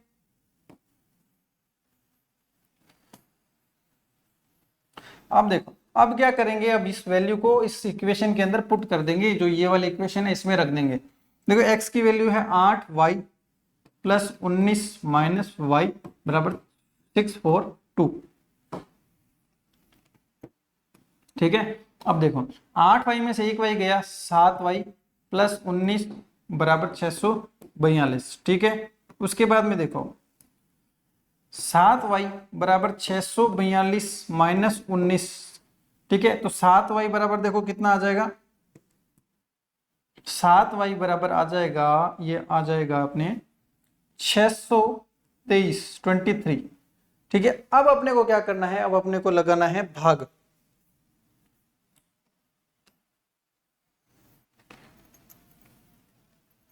ठीक है। अब अपने को लगाना है भाग। भाग कैसे लगाते हैं, देखो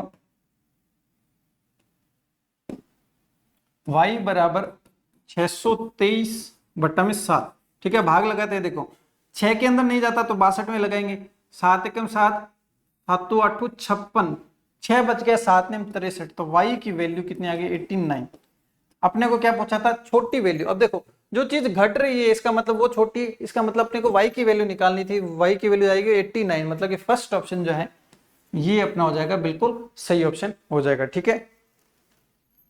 अब ये क्वेश्चन और देखो, देखो यहां पर क्या दिया गया है,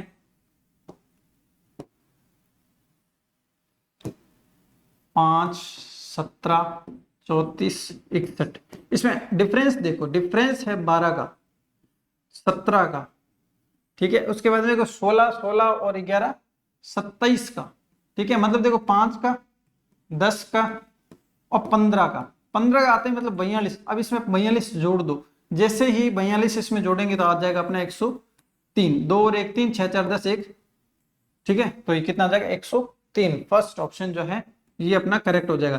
देखो कोडिंग डिकोडिंग हो गया और जो नंबर अपना नंबर सिस्टम हो गया, कोडिंग डिकोडिंग हो गया, और साथ साथ में जो सीरीज टॉपिक है वो अपने को करना है ना। तो स्क्वायर क्यूब याद कर लो और अल्फाबेट्स के नंबर याद कर लो, और जब क्वेश्चन करो तो उनके नीचे इस तरीके से नंबरिंग लिखो। एबीसीडी वाले हो तो उसके अंदर उसकी नंबरिंग लिखो, अगर मैथ वाले हो मतलब कि ऐसे डिजिट्स हो तो उसके अंदर उसका डिफरेंस जरूर लिखो। आधे क्वेश्चन आपसे वहां पर सॉल्व हो जाएंगे, ठीक है। तो ये फर्स्ट ऑप्शन इसका बिल्कुल करेक्ट है, ठीक है। आप कराएंगे सर हिंदी, साइकोलॉजी और जो भी सब्जेक्ट बचते हैं और वो सर कराएंगे, ठीक है। तो ये अपना पेपर जो मैथ का सॉल्यूशन जो है और रीजनिंग साइंस जो है इसमें सॉल्व हो चुकी है। Thank you.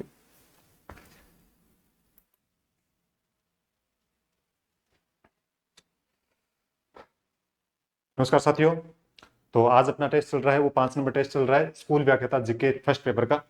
तो इससे पहले ऋचा मैडम और दीपक सर ने आपको पहले जीके करवा दिया मैडम ने, उसके बाद में साइंस और मैथ के जो क्वेश्चन थे वो दीपक सर ने करवा दिए हैं। अब हम करेंगे हिंदी। पिछले टेस्ट के अंदर सर ने कुछ जानकारी दी थी, इस कारण से सर ने हिंदी करवाई थी। आज फिर मैं आपके सामने हाजिर हूँ। तो इसके अलावा बात करें तो स्कूल व्याख्याता प्रतिभा खोज परीक्षा के बारे में चर्चा चल रही है कि जो 1 जून को अपना एग्जाम होगा, 1 जून को एग्जाम होगा, उसके अंदर आपको रजिस्ट्रेशन करना पड़ेगा। कहां पर करना पड़ेगा, एनडीसी क्लासेस नाम से आपको ऐप डाउनलोड करना पड़ेगा। कहां पर जाके, प्ले स्टोर पर जाकर डाउनलोड करना पड़ेगा, वहां से आपको रजिस्ट्रेशन करना पड़ेगा। फीस ज्यादा नहीं रखी गई है, तो रजिस्ट्रेशन फीस है मात्र केवल मतलब मात्र 100 रुपए रखी गई है। इसके अलावा आपको बता दिया जाए कि जयपुर, बीकानेर, सूरतगढ़, बाड़मेर, सीकर, जोधपुर, नौहर 7 जगहों पर सेंटर रखे गए हैं। प्रथम पुरस्कार 11,000 रुपए का है, द्वितीय पुरस्कार 5100 और तृतीय पुरस्कार 2100 रुपए का। उसके अलावा भी कुछ इनामी राशि 4 से 10 तक, जो भी स्टूडेंट्स रहेंगे जिनका स्थान 4 से लेकर 10 तक रहेगा, उनको भी कुछ इनामी राशि दी जाएगी। तो ये चीजें आपको बताने अनिवार्य है। 1 जून 2025 को परीक्षाएं होगी। तो मैं तो यही कहूंगा कि अगर आपकी तैयारी को और धार देनी है तो आपको ये टेस्ट जरूर देना चाहिए। जो एक एग्जाम है वो आरपीएससी जैसा माहौल कहां पर मिलेगा, तो वो आपको यहाँ इस परीक्षा के अंदर आपको देखने को मिलेगा, जिसके अंदर आपके केवल एक पेपर नहीं, दोनों पेपर हो रहे हैं, फर्स्ट पेपर और सेकंड पेपर, यानी हिंदी का पेपर भी और जीके का पेपर भी दोनों हो रहे हैं। यानी कि 150 और 75, 250 क्वेश्चन का ये पेपर होगा दोनों का। और उसके अंदर आपको टाइमिंग भी बता दी जाएगी, किस टाइम आपका पेपर स्टार्ट होगा, बीच में गैप कितना होगा, पहला पेपर कब होगा, दूसरा पेपर कब होगा, वो सारा बता दिया जाएगा। तो सबसे पहले आपको करना क्या है, जाना है आपको एनडीसी क्लासेस के ऐप पर जाना है और वहां से आपको क्या करना है, ये रजिस्ट्रेशन करना है। ओके, आगे देखो। तो अपने चलते हैं पहले क्वेश्चन पे। क्वेश्चन अपना क्या कह रहा है, पहला क्वेश्चन क्या कह रहा है इसके बारे में। 14 नंबर क्वेश्चन है और हिंदी का क्वेश्चन है। इनमें से किस शब्द में उपसर्ग नहीं है। उपसर्ग पढ़ते संधि समास अपने टॉपिक लगते हैं, उपसर्ग नहीं पूछा गया है। कौन सा पूछा गया, नहीं पूछा गया है। खास तौर पर ये बातें ध्यान रखनी है कि नहीं है वगैरह इस प्रकार की चीजें सही है, नहीं है, गलत है, इस प्रकार के शब्द आ जाए तो वहां पर आपको विशेष तौर पर ध्यान रखना पड़ेगा। आवाज क्लियर आ रही है क्या? हेलो हेलो, आवाज क्लियर आ रही है क्या? थोड़ा सा बताना मुझे। Hello hello hello hello.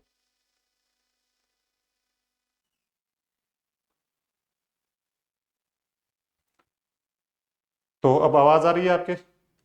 तो पहले मुझे लगा कि यहाँ पे थोड़ी सी आवाज की समस्या मुझे दिखाई दे रही थी, इस कारण से पूछा था। मुझे लग रहा था कि आवाज, हाँ, इससे पहले अगर आपको जानकारी नहीं दी है तो आपको पता होना चाहिए, ये बात की थी हमने स्कूल व्याख्याता प्रतिभा खोज परीक्षा की, जिसके अंदर आपको क्या करना है, रजिस्ट्रेशन करना है और कौन सा ऐप डाउनलोड करना है, एनडीसी क्लासेस नाम से अपना ऐप है वो डाउनलोड करना है, जाकर करना है। इसके अंदर आपके पुरस्कार राशि दी गई है कितनी कितनी है, और परीक्षा दिनांक क्या है, वो 1 जून 2025 है, ये आपको सबको पता है। अब चलते हैं अपने सीधा, क्वेश्चन क्या कह रहा है अपना, हिंदी का क्वेश्चन है सबसे पहले ही कि इनमें से किस शब्द में उपसर्ग नहीं है।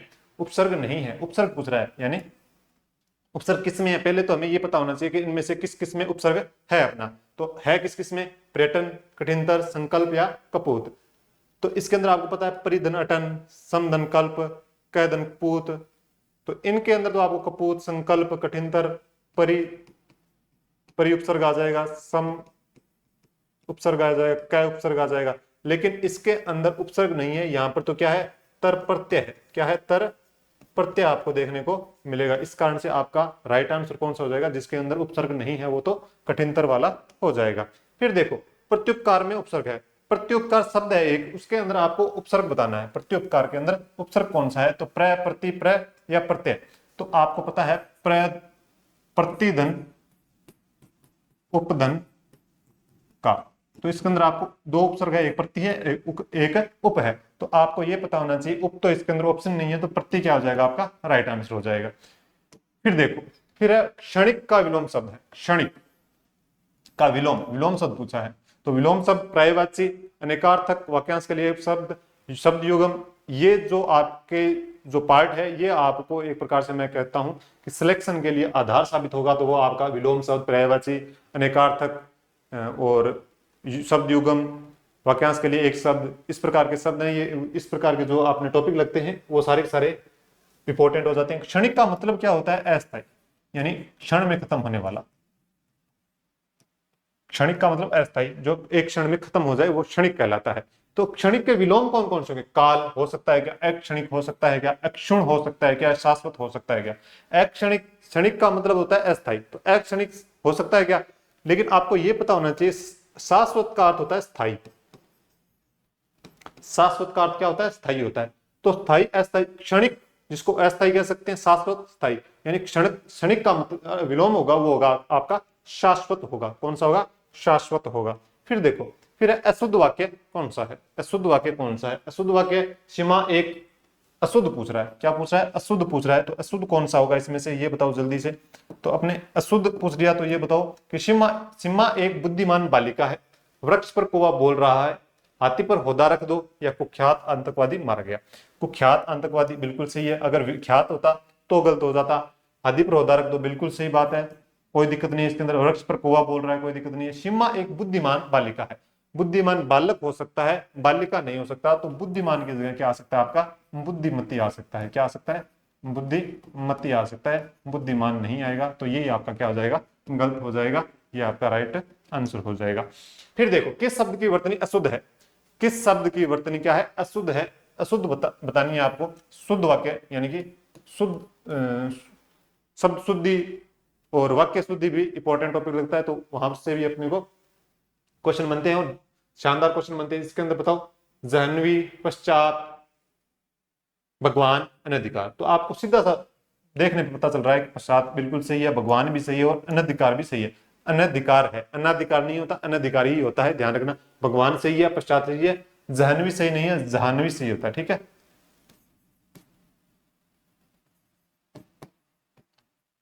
ये होता है जय है, केवल जा नहीं है, इस कारण से ये क्या हो जाएगा आपका राइट आंसर हो जाएगा। फिर देखो, निम्नलिखित में से किस शब्द में प्रत्यय का सही प्रयोग नहीं हुआ है, प्रत्यय का सही प्रयोग नहीं हुआ है। तो अभिजात धन ये अभिजात्य है, चाचा धन एरा, चचेरा, राधा धन ए राधे, दित्ती धन यह देत्य। तो इनमें से कौन सा होगा बताओ जल्दी से, अभिजात धन यह, क्या अभिजात्य होगा। अगर यह लगा है तो आपको पता है इसके अंदर परिवर्तन आएगा, ए की जगह क्या हो जाएगा, अभिजात्य हो जाएगा, अभिजात्य हो जाएगा। तो अभिजात्य हो जाएगा, तो ये शुद्ध शब्द नहीं मंच का, तो ये हो जाता है शुद्ध और ये हो जाता है अपना अशुद्ध हो जाता है। तो इस कारण से ये क्या हो जाएगा, राइट हो जाएगा, यानी ये गलत हो जाएगा। बाकी चाचा चचेरा सही है, राधे सही है, देते सही है, बाकी सही मिलेंगे आपको, एक पहला आपका क्या हो जाएगा, गलत हो जाएगा। फिर देखो इनमें से कौन सा शब्द अनेकार्थक शब्द पंख से संबंधित नहीं है।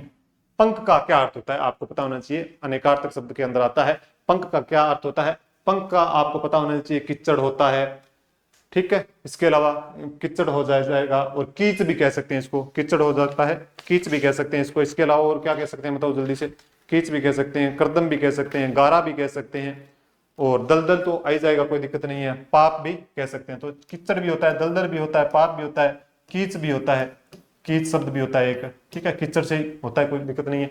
कीच होता है, करदम भी हो सकता है, करदम हो सकता है, गारा हो सकता है। तो ये सब पंख से संबंधित है, यानी कीचड़ से संबंधित है ये सारे शब्द।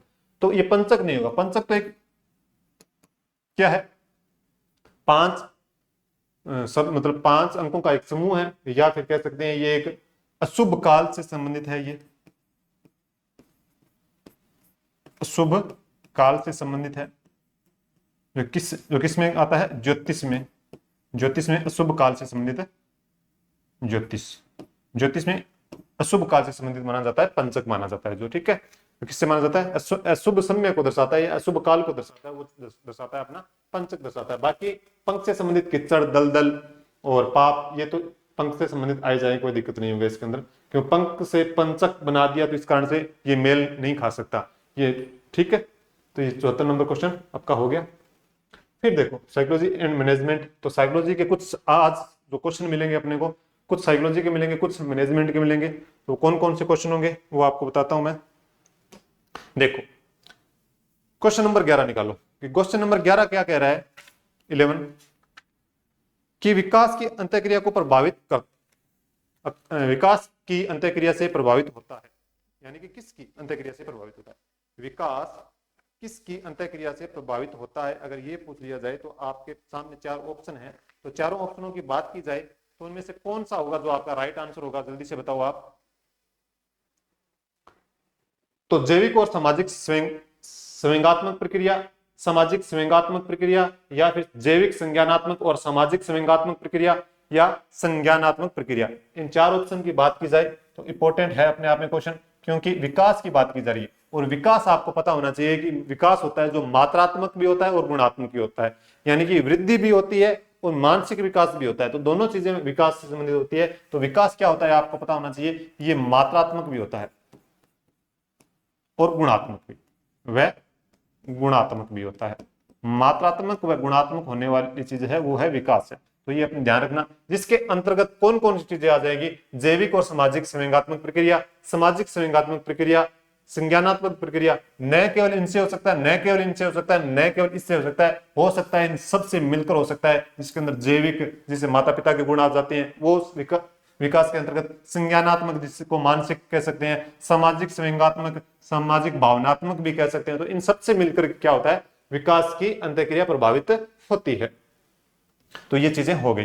फिर देखो, फिर है विद्यालय प्रबंधन के लिए निम्नलिखित में से सिद्धांतों का कौन सा सेट या समूह सबसे अधिक उपयुक्त है। किससे, विद्यालय प्रबंधन से संबंधित, विद्यालय प्रबंधन से संबंधित जिसके अंदर सहयोग होना चाहिए, समानता, लचीलापन और साझा उत्तरदायित्व। पहला ऑप्शन ये है। दूसरा है समानता, अति संरचना, लचीलापन और नियत उत्तरदायित्व। तीसरा है लचीलापन, अति संरचना, साझा उत्तरदायित्व और समानता। चौथा है सहयोग, दृढ़ता, समानता और नियत उत्तरदायित्व। आपके पास 4 ऑप्शन है। 4 ऑप्शन आपको पता होना चाहिए। अति संरचना किसको कहते हैं? अति संरचना तो केवल जो हमें रूप दिखाई दे रहा है, जैसे मकान है। विद्यालय प्रबंधन, जब प्रबंधन करेंगे तो सबसे पहले प्लानिंग की जाती है, आपको पता है। तो प्लानिंग की जाती है, जो योजना बनाई जाती है, उसके बाद में संगठन का निर्माण किया जाता है। तो संगठन का निर्माण किया जाता है, जब मकान बनाते हैं तो आपको पता होना चाहिए कि सबसे पहले नींव भरी जाती है मकान की। तो नींव भरी जाती है, तो नींव के ऊपर मकान होता है। तो संरचना इंपॉर्टेंट नहीं होती, संरचना से जो नीचे, यानी कि जो चीज गड़ी हुई है, जो नीचे काम कर रही है चीजें, वो इंपॉर्टेंट होती है। तो अति संरचना कभी नहीं आएगी। अति संरचना वो चीज होती है जो केवल दिख रही है हमें। दिखने वाला जो रूप होता है वो मूर्त रूप होता है। अमूर्त रूप वो होता है जिसके पीछे हमारा लॉजिक यानी हमारा दिमाग काम करता है, किस प्रकार से काम किया जाए। तो अति संरचना इंपॉर्टेंट नहीं, यानी मूर्त रूप इंपॉर्टेंट नहीं होता, अमूर्त रूप क्या होता है, इंपॉर्टेंट होता है। तो अति संरचना यहाँ पे इंपॉर्टेंट नहीं होगी। नियत उत्तरदायित्व, नियत उत्तरदायित्व का मतलब होता है किसी एक व्यक्ति का उत्तरदायित्व या किसी एक संगठन का उत्तरदायित्व। तो न तो यहाँ पर किसी व्यक्ति का उत्तरदायित्व मान्य रखता है, न किसी केवल एक संगठन, केवल, मैं या ध्यान रखना मैं केवल शब्द का यूज कर रहा हूं, तो केवल एक व्यक्ति या केवल एक संगठन का उत्तरदायित्व यहां पर मायने नहीं रखता है। फिर बात आ जाती है, फिर अति संरचना यहां पर बिल्कुल नहीं होगा। बाकी लचीलापन, साझा उत्तरदायित्व ये हो सकता है। दृढ़ता, दृढ़ता वो होती है जो एक व्यक्ति क्या कर रहा है, सबसे सब पर एक प्रकार से काम थोप रहा है, तो काम थोपने वाली स्थिति यहां पे नहीं होनी चाहिए। इसके अलावा नियत उत्तरदायित्व फिर आ गया, नियत नहीं होना चाहिए, यानी कि किसी एक व्यक्ति के ऊपर उत्तरदायित्व नहीं होना चाहिए। यहां पर क्या होना चाहिए, सहयोग की भावना होनी चाहिए, सहयोग की भावना होनी चाहिए, सबके साथ समानता होनी चाहिए, यानी केवल एक ही व्यक्ति क्या हो, सब पर काम न थोप रहा हो, इस प्रकार की चीज नहीं होनी चाहिए, समानता होनी चाहिए और साथ में सहयोग होना चाहिए, लचीलापन होना चाहिए, यानी काम करने की थोड़ी सी आजादी होनी चाहिए, काम करने की छूट होनी चाहिए, किस प्रकार से काम किया जाए। फिर साझा उत्तरदायित्व, किसी एक व्यक्ति का उत्तरदायित्व न होकर सबको मिलकर उस उत्तरदायित्व को निर्वहन करना पड़ेगा। अधिकारों के साथ साथ उत्तरदायित्व भी शामिल किया जाता है, ये बात आपको पता होनी चाहिए। ठीक है, तो पहला ऑप्शन क्या हो जाएगा आपका, राइट हो जाएगा। फिर देखो, शिक्षा का अधिकार अधिनियम 2009 के लिए कौन सा कथन सत्य नहीं है। शिक्षा का अधिकार अधिनियम 2009 के लिए कौन सा कथन सत्य नहीं है। तो आपको देखना है 6 से 14 वर्ष के प्रत्येक बालक के लिए निःशुल्क अनिवार्य शिक्षा बिल्कुल कितनी है, 6 से 14 वर्ष तक है, तो और वो निःशुल्क अनिवार्य शिक्षा है। विद्यालय प्रबंध समिति का प्रावधान, विद्यालय प्रबंधन यानी एसएमसी का प्रावधान, एसएमसी का प्रावधान है, बिल्कुल है। फिर अध्यापक के लिए प्रति सप्ताह न्यूनतम 60 घंटों का कार्य, क्या 60 घंटों का कार्य है अध्यापक के लिए प्रति सप्ताह। प्राथमिक शिक्षा के लिए राष्ट्रीय आयोग का गठन, राष्ट्रीय आयोग का गठन, बिल्कुल राष्ट्रीय आयोग का गठन यहाँ पे होता है। तो आपको पता होना चाहिए कि राइट आंसर कौन सा हो जाएगा, 3 नंबर हो जाएगा, क्योंकि न्यूनतम 60 घंटे नहीं है, यहाँ पे 45 घंटे होंगे। कितने होंगे, 45 घंटे होंगे, ये बात आपको ध्यान होनी चाहिए। बाकी सही है, 6 से 14 वर्ष तक निःशुल्क शिक्षा क्या की जाएगी, प्रदान की जाएगी। और विद्यालय प्रबंधन समिति यानी कि एसएमसी का यहाँ पर प्रावधान किया गया है। इसके अलावा राष्ट्रीय आयोग का भी गठन किया गया प्राथमिक शिक्षा के लिए। आगे देखो, आगे है निम्नलिखित में से कौन सा संवेगात्मक बुद्धि का एक घटक है, कौन सा एक संवेगात्मक बुद्धि का घटक है। क्वेश्चन नंबर आपको 30 देखना पड़ेगा, कौन सा क्वेश्चन है, 30 नंबर क्वेश्चन है, जिसके अंदर आपको 4 ऑप्शन दिए गए, स्वयंगों का प्रत्यक्षीकरण, स्वयंगों का उपयोग और स्वयंगों का अवबोधन और स्वयंगों का प्रबंधन। स्वयंगों का प्रत्यक्षीकरण, प्रत्यक्षीकरण का मतलब होता है अनुभव करना, अनुभव करना। उपयोग यानी विचारों को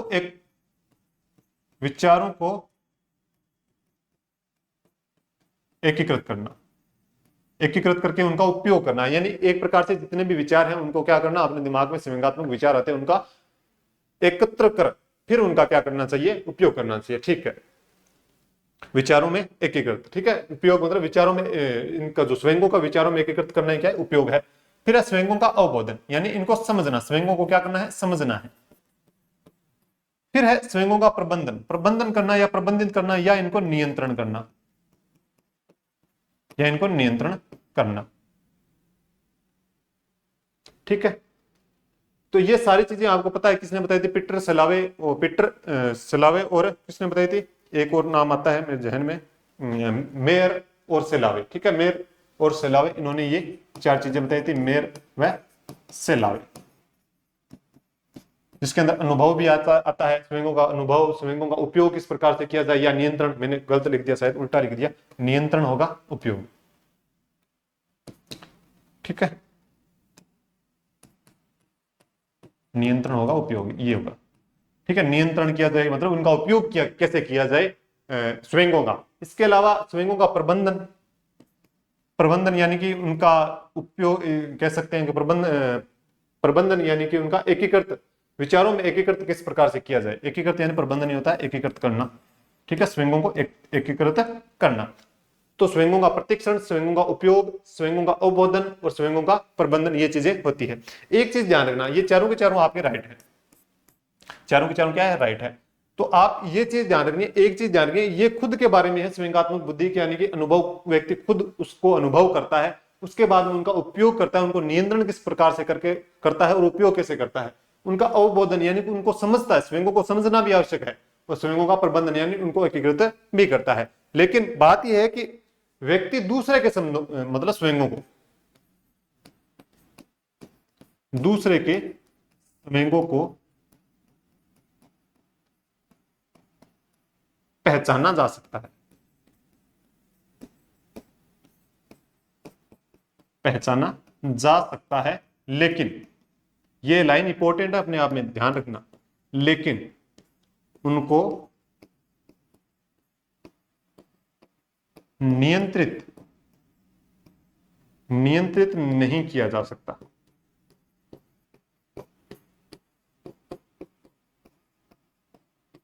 तो ये लाइन भी क्या है, अपने आप में इंपॉर्टेंट बन जाती है कि दूसरे के स्वयं को पहचाना जा सकता है, समझा जा सकता है, पहचान सकते हैं दूसरों के स्वयं को, लेकिन उनको नियंत्रित नहीं कर सकते। ये लाइन भी अगर आ जाए तो ध्यान में रखनी है अपने को। फिर देखो, फिर है माध्यमिक शिक्षा बोर्ड। माध्यमिक शिक्षा बोर्ड का अध्यक्ष कौन होता है? माध्यमिक शिक्षा बोर्ड का अध्यक्ष कौन होता है? सबसे पहले तो हमें यह बात ध्यान में रखनी है कि कुल कितने सदस्य होते हैं। जो BSER की जो संरचना होती है कि उसके अंदर कुल कितने सदस्य होते हैं, तो कुल सदस्य आपको पता होना चाहिए। कुल सदस्य वो होते हैं आपके 36 क्या होते हैं, कुल सदस्य होते हैं। उनके अंदर आप बात करें तो एक तो होता है अध्यक्ष होता है, ठीक है। पदेन सदस्य कितने होते हैं? पदेन सदस्य होते हैं आपके 7 होते हैं। बात की जाए तो निर्वाचित कितने होते हैं? निर्वाचित होते हैं 7 होते हैं। बात की जाए राज्य सरकार द्वारा मनोनीत कितने होते हैं? राज्य सरकार द्वारा मनोनीत कितने होते हैं? तो 17 होते हैं। बात की जाए कि विधानसभा स्पीकर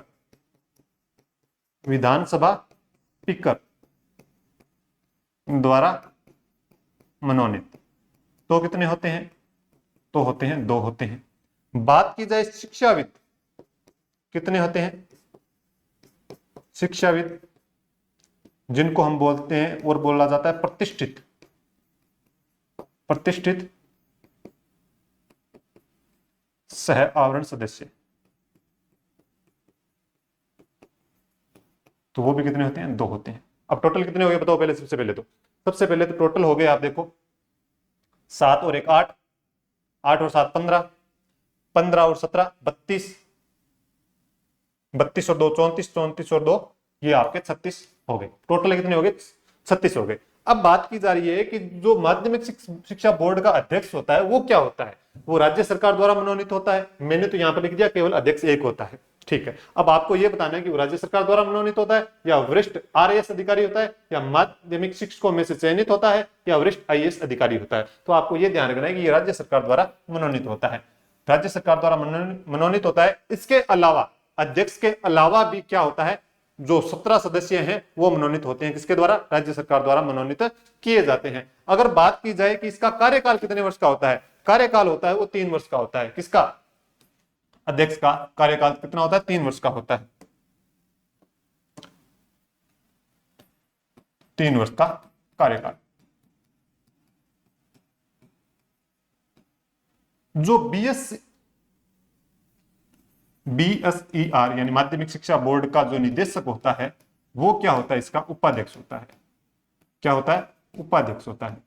उपाध्यक्ष क्या होता है? पदेन होता है। मैंने बताया था अभी कि जो आपके पदेन सदस्य होते हैं वो 7 होते हैं, उनमें से एक क्या होता है? उनका उपाध्यक्ष होता है। उपाध्यक्ष कौन होता है? वो निदेशक होता है, BSER का निदेशक होता है। राज्य सरकार द्वारा मनोनीत 3 वर्ष का कार्यकाल होता है। किसका?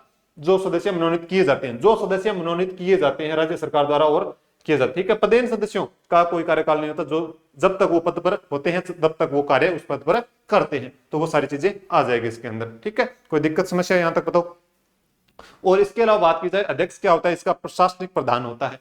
यानी कि माध्यमिक शिक्षा बोर्ड का प्रशासनिक प्रधान भी कौन होता है? तो ये अध्यक्ष होता है। प्रशासनिक प्रधान भी इसको बोल सकते हैं, अपने प्रशासनिक प्रधान भी बोल सकते हैं। आगे देखो, आगे स्माइल का पूरा नाम। स्माइल की योजना से संबंधित पीछे भी क्वेश्चन आ चुके थे कि पहली योजना, दूसरी योजना, तीसरी योजना, स्माइल 2.0, स्माइल 3.0 ये कब कब शुरू की गई थी? तो आपको पता होना चाहिए 2020-2021 के अंदर। 2020 13 अप्रैल, 2 जून और 13 जून 2 नवंबर 13 अप्रैल 2 नवंबर और आपका 21 जून, ये 3 प्रोग्राम थे।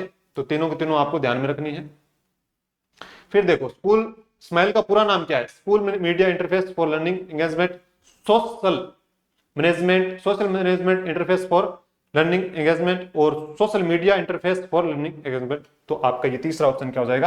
राइट हो जाएगा। इसके अंदर कहीं पर कंफ्यूज होने की जरूरत नहीं है आपको कि सोशल मीडिया से संबंधित है। तो इसके अलावा स्कूल ना तो स्कूल मीडिया होगा ना सोशल मैनेजमेंट होगा, तो ये चीजें है नहीं। सोशल मीडिया से संबंधित है तो social media interface for learning engagement, ये आपकी फुल फॉर्म होगी किसकी? स्माइल की होगी। और स्माइल के कार्यक्रमों के बारे में आपको बता दिया गया है पहले भी, ठीक है। फिर निम्न में से कौन सा कार्य शैक्षिक प्रबंधन से संबंधित है? शैक्षिक प्रबंधन से संबंधित है विद्यालय संगठन, गतिविधियों की योजना, प्रणाली, नियंत्रण। तो सबसे पहले आपको यह पता होना चाहिए कि गतिविधियों की योजना, सबसे पहले जो योजना बनाई जाती है, सबसे पहले प्लानिंग की जाती है। जब भी हम प्रबंधन की बात करते हैं तो सबसे पहले प्लानिंग की बात करते हैं कि सबसे पहले जो नियोजन किस प्रकार से होगा, उसकी प्लानिंग कैसे होगी, उसकी योजना किस प्रकार की बनाई जाएगी, तो योजना आ जाएगा, सही है, इसका कोई दिक्कत नहीं है। फिर आती है ऑर्गेनाइजेशन की बात, यानी संगठन की बात। तो संगठन भी जरूरी है, इंपॉर्टेंट है, बिल्कुल सही है। इसके अलावा समन्वय, कोऑर्डिनेशन की बात आती है, डायरेक्शन की बात आती है, कंट्रोल की बात आती है। कंट्रोल के अंतर्गत कौन सा आता है? नियंत्रण आ जाता है। तो प्रणाली नियंत्रण भी आवश्यक है। ये तो तीनों की तीनों चीजें क्या हो जाएगी आपकी? सही हो जाएगी, ए, बी और सी। तो कौन सा हो जाएगा आपका? ये हो जाएगा ए, बी, सी, क्या हो जाएगा आपका? राइट आंसर हो जाएगा। कोई दिक्कत समस्या यहां तक? आगे देखो, आगे state initiative for quality education परियोजना में भागीदारी संस्थाएं हैं। State initiative for quality education, इसका शॉर्ट फॉर्म है SIQE, state initiative for quality education. इसके परियोजना में भागीदारी संस्थाएं, यानी कि इसके अंदर जो भागीदार होने वाली संस्थाएं वो कौन कौन सी है? बात की जाए अपने तो राजस्थान माध्यमिक शिक्षा परिषद, निदेशालय माध्यमिक शिक्षा, SIERT, यूनिसेफ व बौद्ध शिक्षा समिति। तो आपको SIERT जरूर देखने को मिला है, लेकिन अगर आप RSCERT ये शब्द भी आपको देखने को मिलेगा। तो अगर RSCERT की बात की जाए तो ये क्या करता है? ये सभी अकादमिक कार्य, समस्त अकादमिक कार्य कौन देखता है? तो यही RSCERT देखती है। और अगर बात की जाए कि यूनिसेफ व बौद्ध शिक्षा समिति ये क्या करती है? तो ये करती है तकनीकी समर्थन प्रदान करती है। तकनीकी समर्थन कौन प्रदान करता है? तो ये चीजें करती है यूनिसेफ व बौद्ध शिक्षा समिति, तकनीकी समर्थन प्रदान करती है किसको? साइक को। अगर बात की जाए राजस्थान माध्यमिक शिक्षा परिषद, ये क्या करती है? तो ये करती है आपकी जो नीतियां हैं, वो नीतियों का निर्माण करने का काम कौन करता है?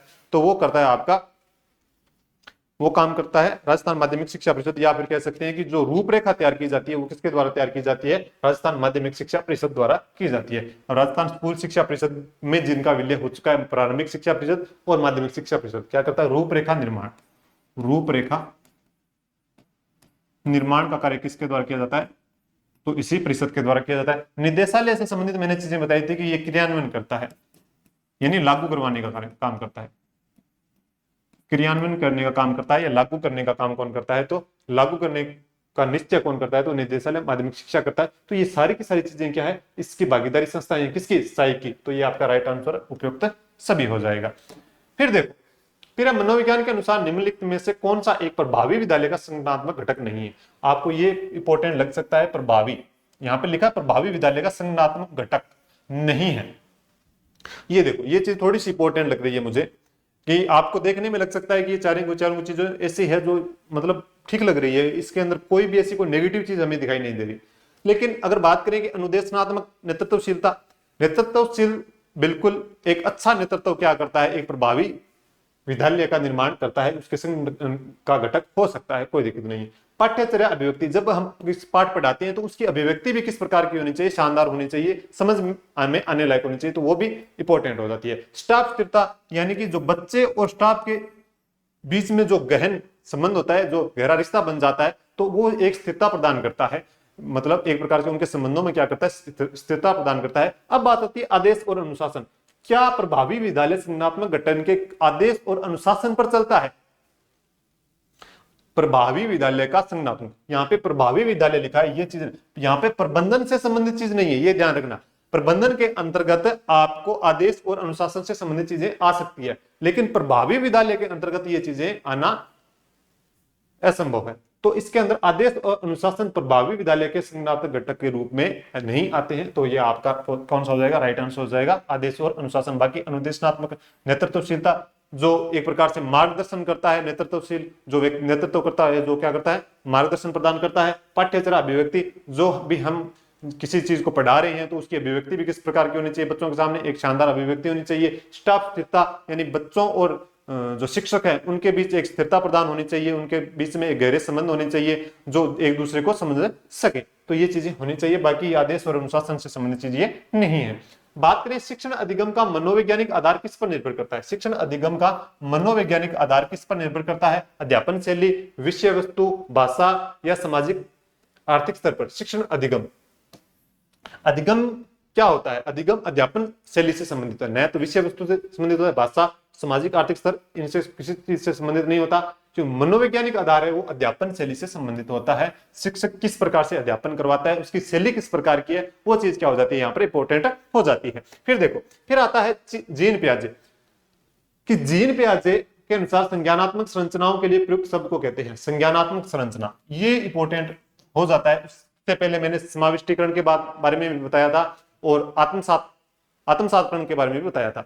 तो वो चीजें बता दी थी मैंने। एक में तो परिवर्तन होता है, संशोधन होता है, एक में क्या होता है, आत्मसातकरण के अंदर बताया था मैंने कि उसके अंदर समस्याओं का समाधान होता है। स्कीमा का प्रयोग करते हुए, स्कीमा के आधार पर क्या किया जाता है, समस्याओं का समाधान किया जाता है और उसके अंदर समाविष्टीकरण के अंदर नवीन परिवर्तन व संशोधन किए जाते हैं। ठीक है, लेकिन बात करें अपने कि जो संज्ञानात्मक संरचनाओं के लिए जो संरचना तैयार की जाती है, एक जो मानसिक संरचना, मतलब एक प्रकार से कह सकते हैं जो भी हम पढ़ रहे हैं, जो भी हम सोच रहे हैं, वो एक प्रकार से स्कीमा यानी एक संरचना हमारे दिमाग में बन रही है।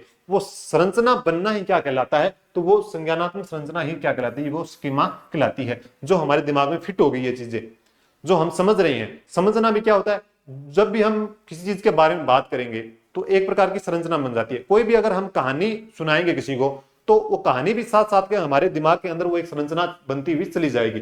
तो उसको क्या कहते हैं, अपने स्कीमा कहते हैं। क्या कहते हैं उसको, स्कीमा कहते हैं। ये जीन पियाजे से संबंधित है, ये बात भी आपको ध्यान में रखनी है। फिर देखो, निम्न में से किसे मानसिक स्वास्थ्य विज्ञान को प्रारंभ करने का श्रेय दिया जाता है। पिछली बार भी आया था, अब इस बार भी आ गया कि थॉर्नडाइक, ड्रेवर, बियर्स और हेडफील्ड। तो आपको पता होना चाहिए कि मानसिक स्वास्थ्य वो बियर्स यानी भालू का अच्छा होता है। तो आपका राइट आंसर भी कौन सा हो जाएगा, CW बियर्स। तो मानसिक स्वास्थ्य विज्ञान को प्रारंभ करने का श्रेय दिया जाता है CW बियर्स को दिया जाता है। कोई दिक्कत समस्या यहाँ तक हो तो आप कमेंट बॉक्स के अंदर जरूर बता सकते हैं। मेरे हिसाब से कोई दिक्कत यहाँ तक नहीं होनी चाहिए। बाकी अच्छी चल रही है, 5 टेस्ट हो चुके हैं, अगला टेस्ट आ जाएगा और इसके अंदर लगभग 11 टेस्टों की बात हो रही है कि 11 टेस्ट करवाए जाएंगे आपको। अगर आप 11 टेस्ट हैं इनको निरंतर ढंग से देख ले तो मेरे हिसाब से इसमें से जो आपका फर्स्ट पेपर है उसके अंदर किसी भी प्रकार की दिक्कत नहीं आएगी। बाकी सारी चीजें आपको करवा दी है। तो इसके अलावा आपको टेलीग्राम, यूट्यूब चैनल, इसके बारे में सबको पता है कि क्या करना है, क्या ज्वाइन करना है। बाकी शेयर करने की जिम्मेदारी आपकी है। ज्यादा से ज्यादा शेयर करोगे तो ये ना सोचें कि कंपटीशन बढ़ जाएगा। तो कंपटीशन जितना आपकी बढ़ेगा तो उतनी अच्छी तैयारी करोगे, उतने ही अच्छे टीचर आपके सामने आएंगे और बच्चों का भविष्य भी शानदार होगा। तो आपने ये सेशन देखा, इसके लिए आपका बहुत बहुत धन्यवाद। पढ़ते रहिए, मस्त रहिए, व्यस्त रहिए। जय हिंद, जय भारत।